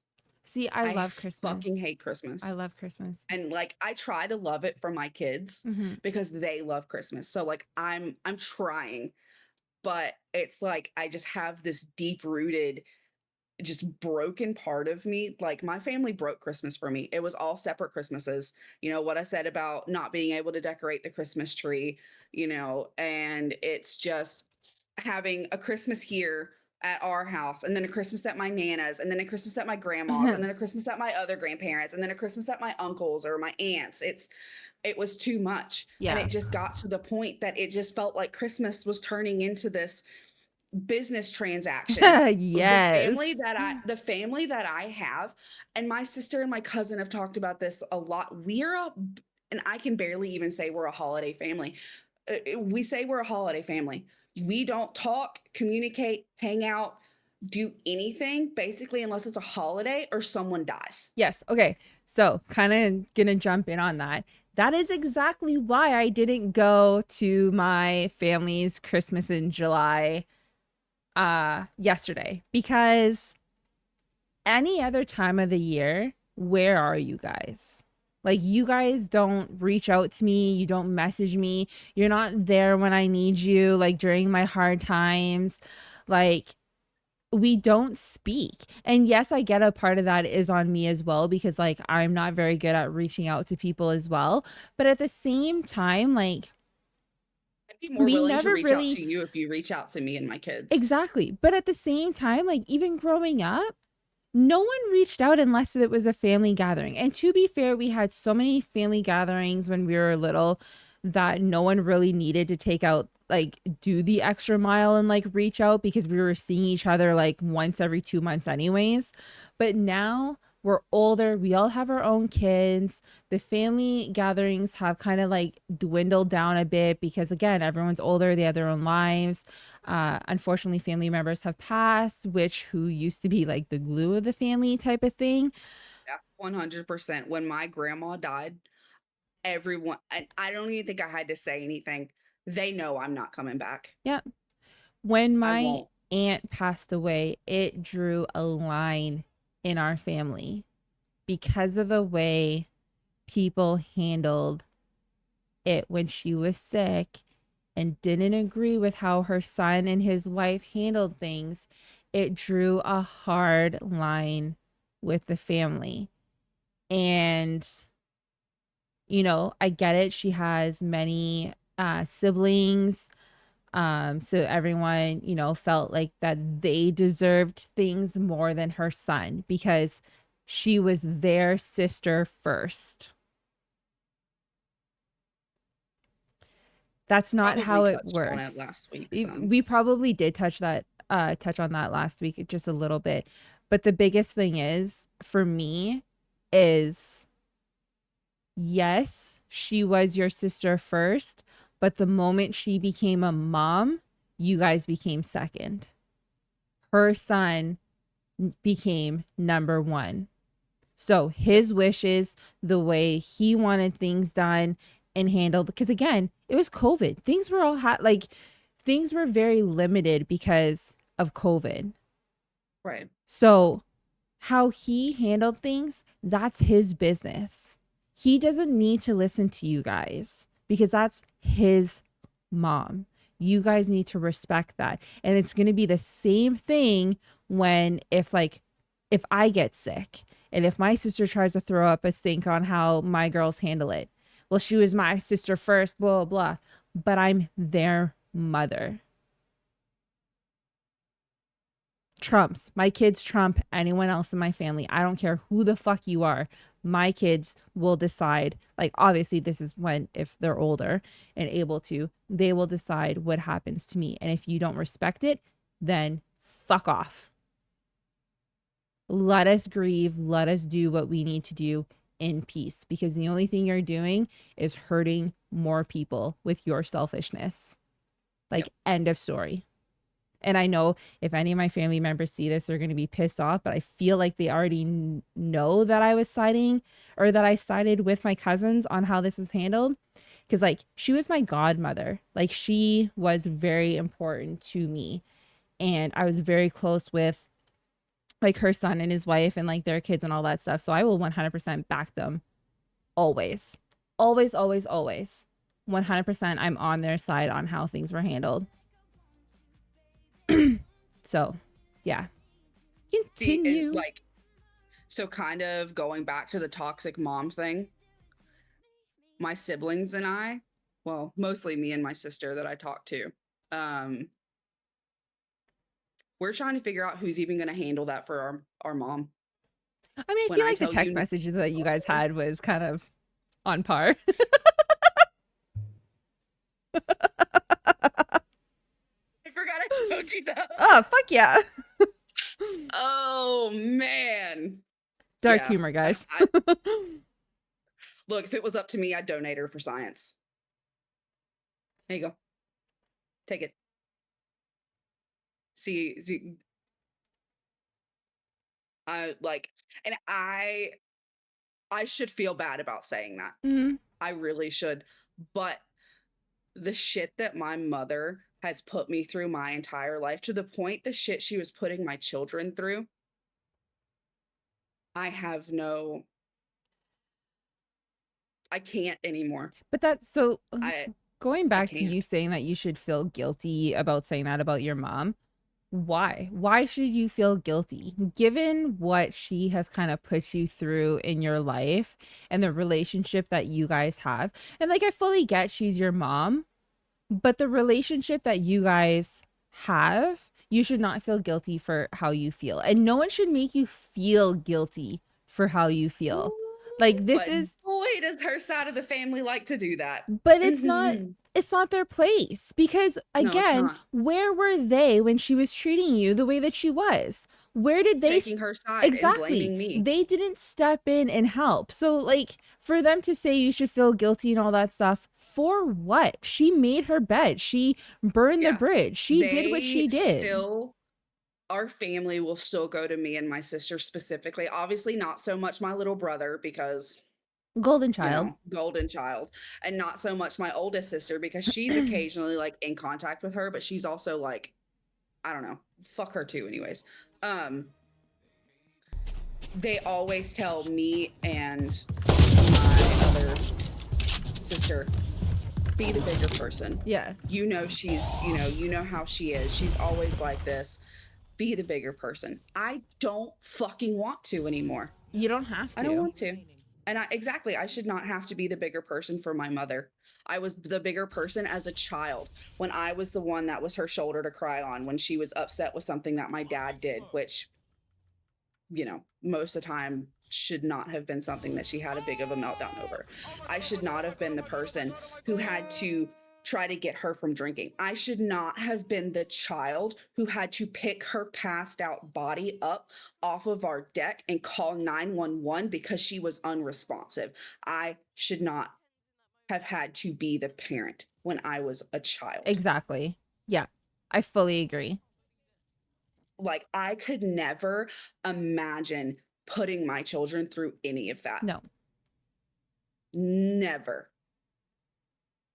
Like, No, there comes a point where, if you're the bigger person for so many years and it's still not getting you anywhere, it still hasn't mended the bridges that, were broken, it's time to walk away at that point. I have given her so many chances.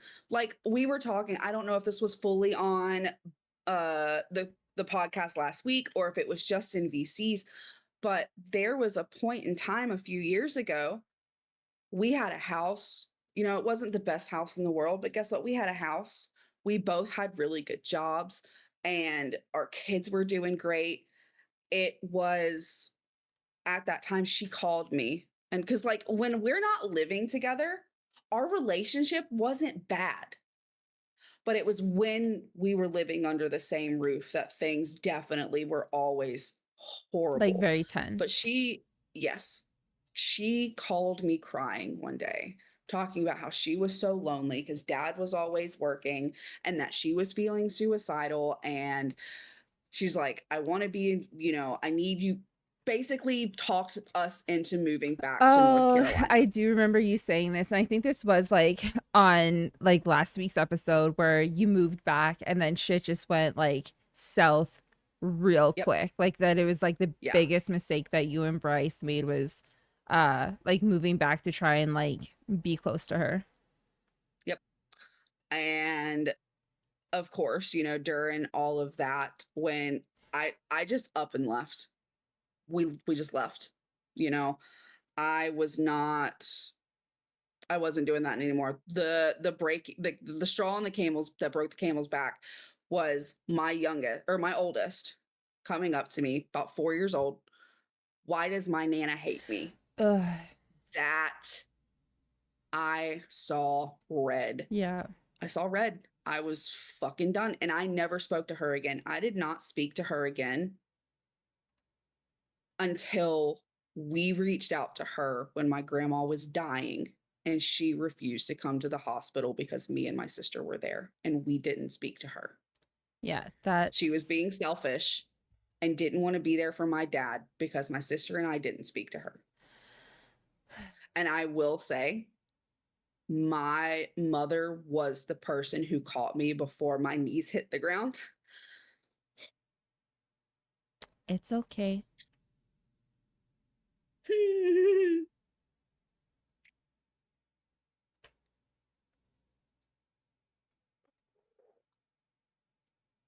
My grandma dying was one of the hardest things I'd ever been through. And I guess just kind of like the way that we were in the room, my brother and my dad were on one side of the bed. My aunt and my uncle were kind of behind, and my grandfather was in the chair, kind of right behind, but next to her. And I was on this side, and my mom was in the chair next to me, and Macy and my sister were on the other side of the bed. So when they finally announced it, and it had hit everybody, like, Like the realization, like it finally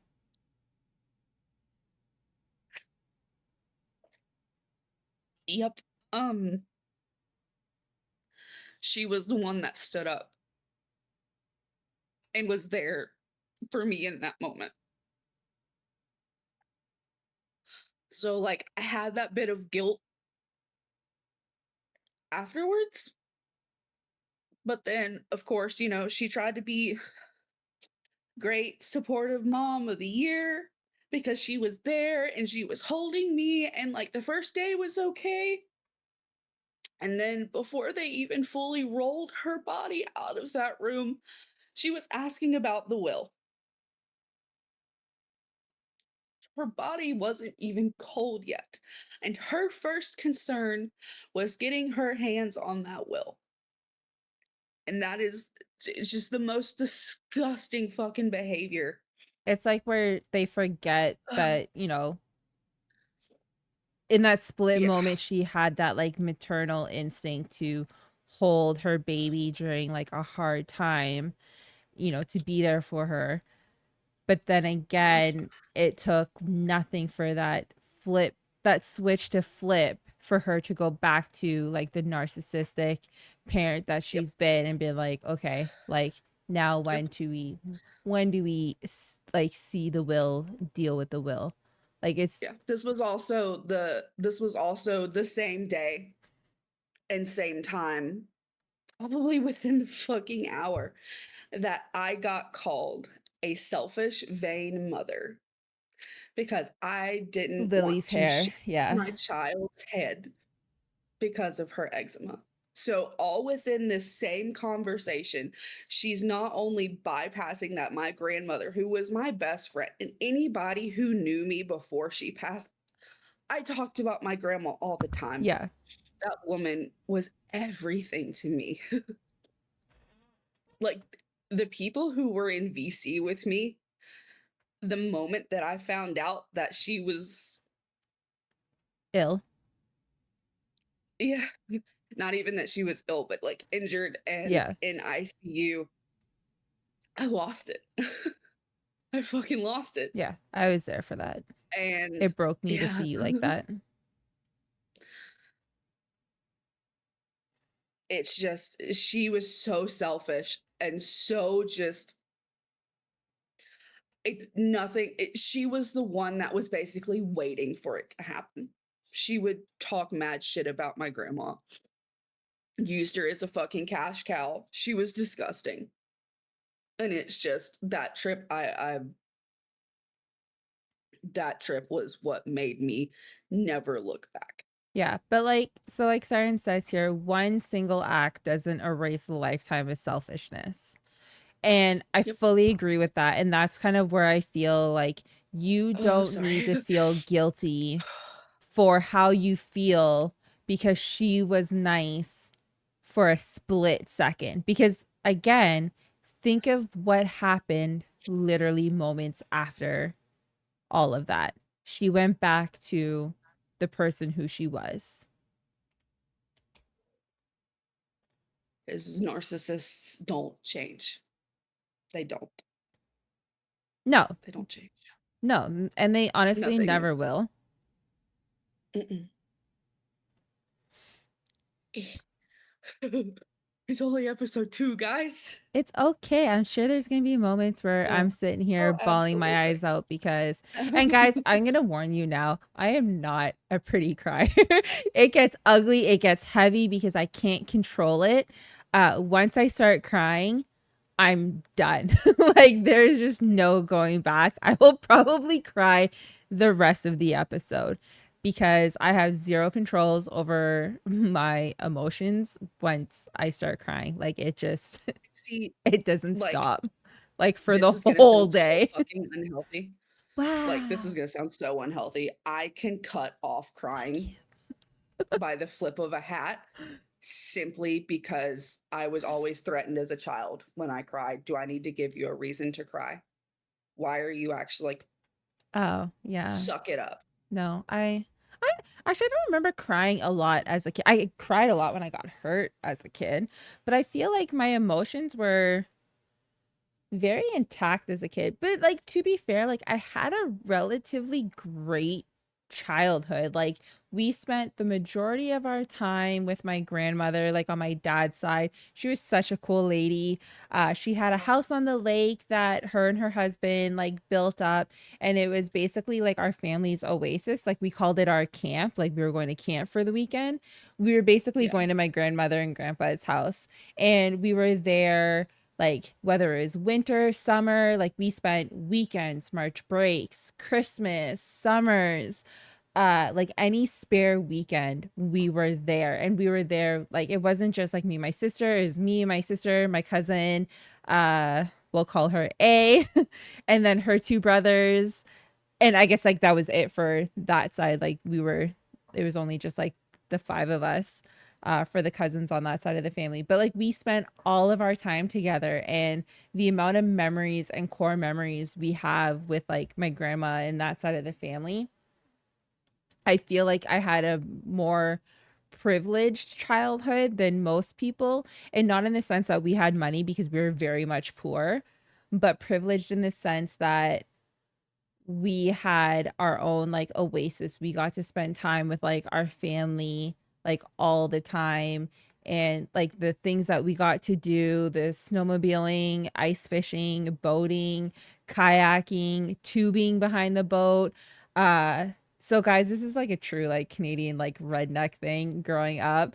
We would hook up, so we had quads and snow machines and all that stuff, okay? Growing up at my grandma's house, each grandkid and like the parents and all that, we all had like our own snowmobile, snow machine, whatever. We used to call them snow machines here, sleds, just the slang. So we all had our own snowmobile. Slay. Uh so growing up, and then like my uncle had his quad. Like he didn't really drive the snowmobiles. He had like his quad. So whenever he was in town, because he used to like drive transports and all that stuff before he had passed away, whenever he was in town, he would take out the quad. We'd tie a rope to it, and then we would have like this massive, like 12-foot long, if not longer, piece of tarp with a 2x4 stapled to it for us to hang on to. That was it. We only had the 2x4 to hang on to on this tarp, and we hooked it up behind the quad. And this is in the wintertime, so the lake was frozen, and all of the cousins would be like me, my sister, and then my cousin and her two brothers, all on this tarp, like hanging on, fighting each other to try and like kick each other off the tarp. And like that is what we did for fun. There'd be like islands in the like on the lake that would freeze, and they'd become like snow mountains. So you'd like drive up the snow mountain or whatever and try and like to tip us off. That is how we spent our childhood. So like when I say I had like a privileged life, I just mean like we got to do some really cool redneck shit growing up that made for great memories.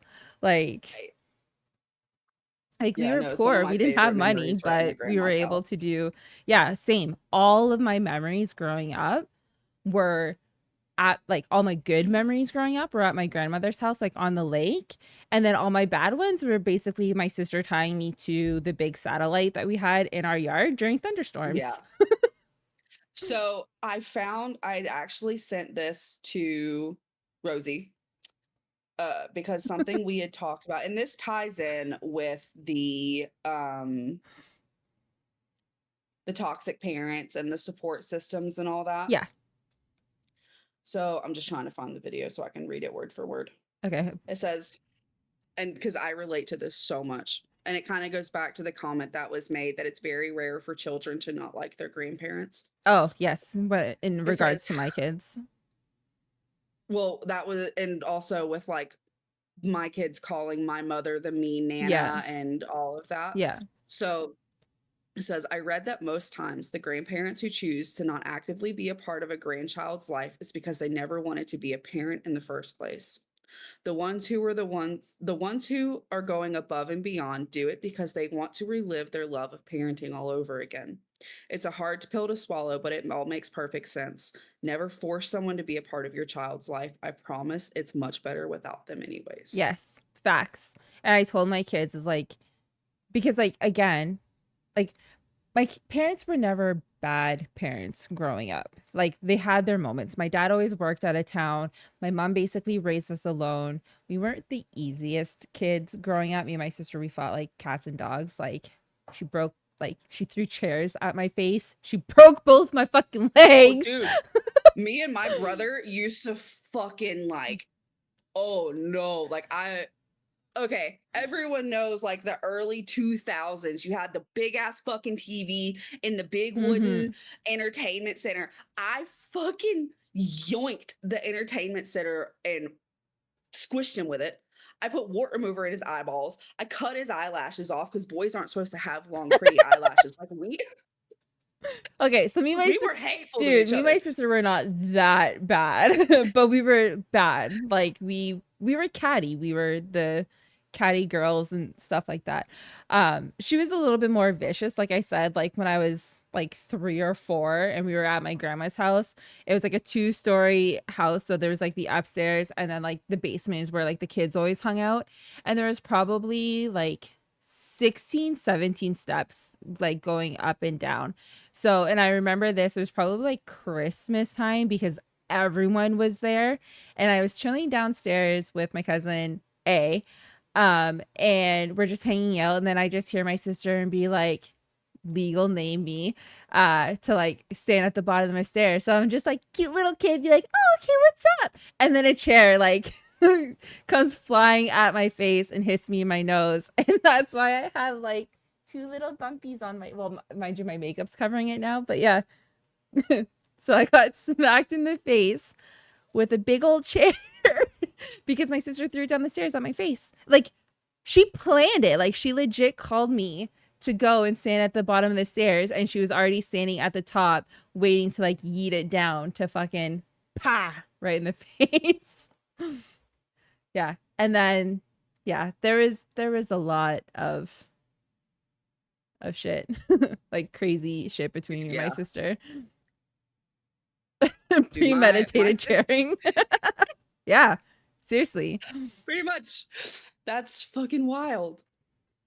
Oh my god, But dude. yeah, it was like I said, like it was a good childhood. Like me and my sister, we had our moments with our fighting. We didn't talk for like a really long time, and then I had my oldest, and we kind of put our differences aside for my daughter because she obviously wants to be in like her niece's life and stuff like that. And then I will Right, say, like, her and her absolutely. husband are amazing aunts and uncles. Like I could not ask for better like aunts, like an aunt and uncle for my kids. Like they are fucking Right. fantastic considering like on their dad's side, like their uncle, their only uncle is hardly ever in their life. Like he doesn't call, he doesn't visit, like he's just not around. Where like my sister and her husband, they're always around. They always like take my kids like out places, do things, you know, like they really want to be involved, which is great considering the relationship me and my sister had growing up.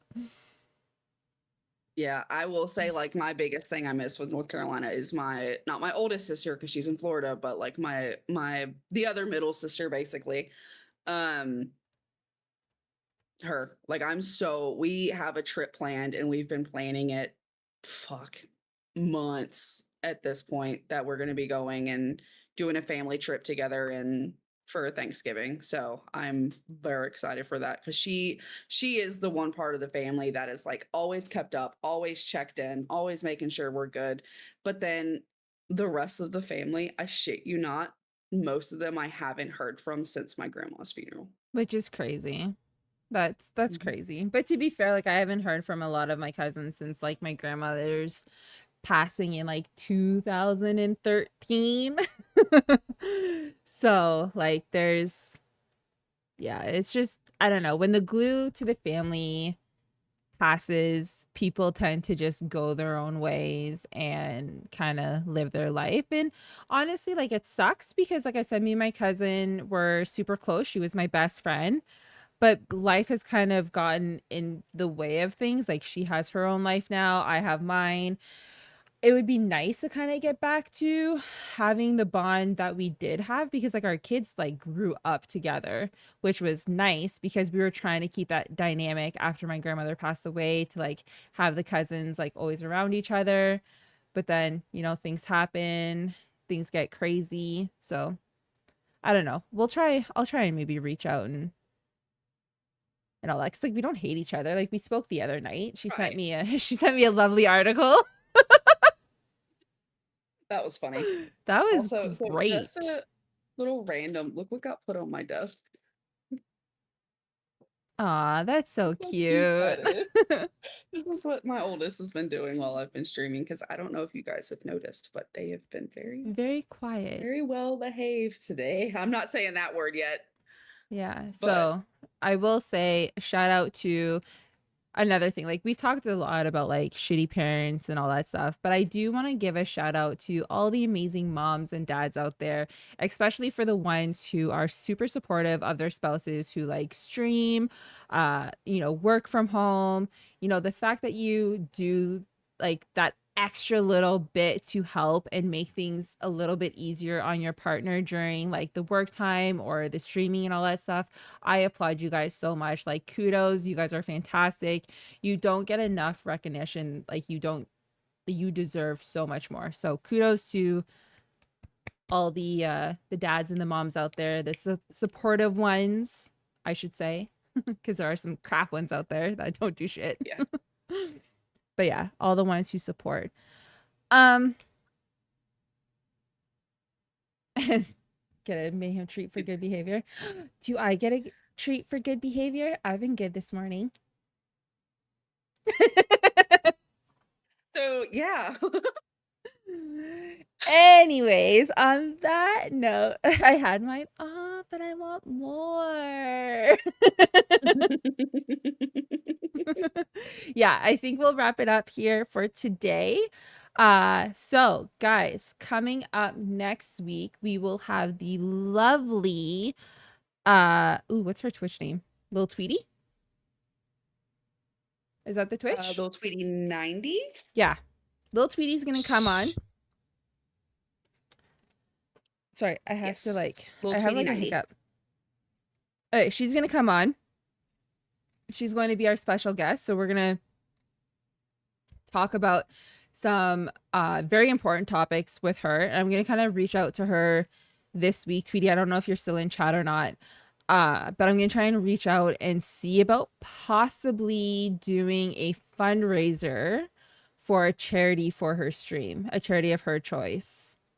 Ooh, that'll be fun. Given the fact of, you know, some of the topics that we're going to be talking about with her, kind of like seeing how certain situations have like changed her life and Right. how she's overcome it all, I feel like it'd be good if we maybe raise some money for a charity of her choice. So yeah, so guys, keep an eye out for that, and please tune in next Sunday for that. And if you can, donate a little bit. Again, every little bit helps for these charities. You know, it'll be for a great cause. It's well deserved, 100%. Other than that, I don't know if there's anything special coming up in the Discord, like any special events that I'm aware of.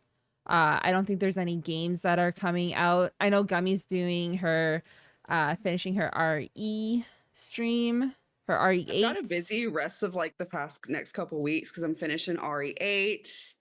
I've got something else planned. And then my streamiversaries this month. Wait, I've yes, got like the next couple yes, weeks something are gonna else planned? be. I don't know what it is. Yes, you do. Oh, maybe I'm just But I'm stupid. not saying it. You're not stupid, but you're just forgetting. Yeah. But yes, there's a couple things that I'll be doing on M's channel, and then obviously like my streamiversary on my channel. Yeah, I'm drawing a blank. I have no idea what she's talking about. Oh my gosh. Hold on. This is you'll see it come across. Guys, you guys are gonna watch the light bulb once when she says it. But yeah, and then I'll be doing a stream on Tuesday. I don't think I'm gonna do a cozy stream this Tuesday. I think I'm gonna try something different. I'm gonna look for like a new game to play, maybe something like slightly spooky or like suspenseful sort of thing. We haven't seen you play a scary game in a minute. Oh, I'm so fucking stupid, guys. I know exactly what she's talking about. I'm the one I originally wanted to say. Oh my god, my brain. I need to start doing like brain exercises to like help with my memory and shit, because like I was like, there is literally nothing. Like I remember nothing. My gosh, that mom brain is fucking real, let me tell you. But yeah, so other than the few things that Gummy, I know, just hang on.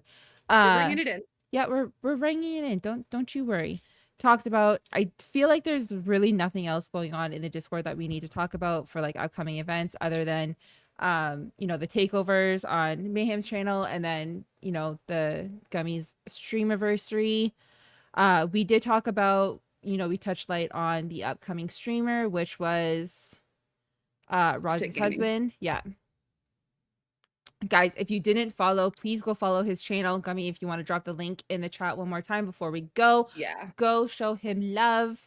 Let's help him get affiliated so he can put a baby in his wife. Yeah, so, and he also has a YouTube and a TikTok, so if you guys want to show some extra love, please go follow all of his stuff. I mean, yeah. Hashtag really, now we're not a cult.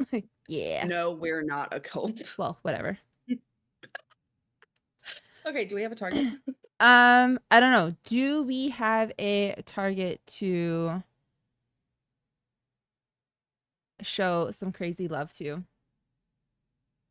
We have a target. Okay, so with that, I'm going to say thank you for tuning in. I hope you guys enjoyed the second episode of Cult Moms Podcast.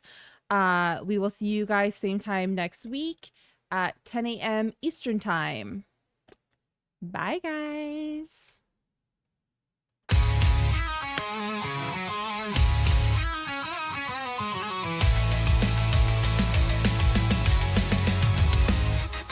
Mayhem calls like a wolf at the door, pulling the misfits, the law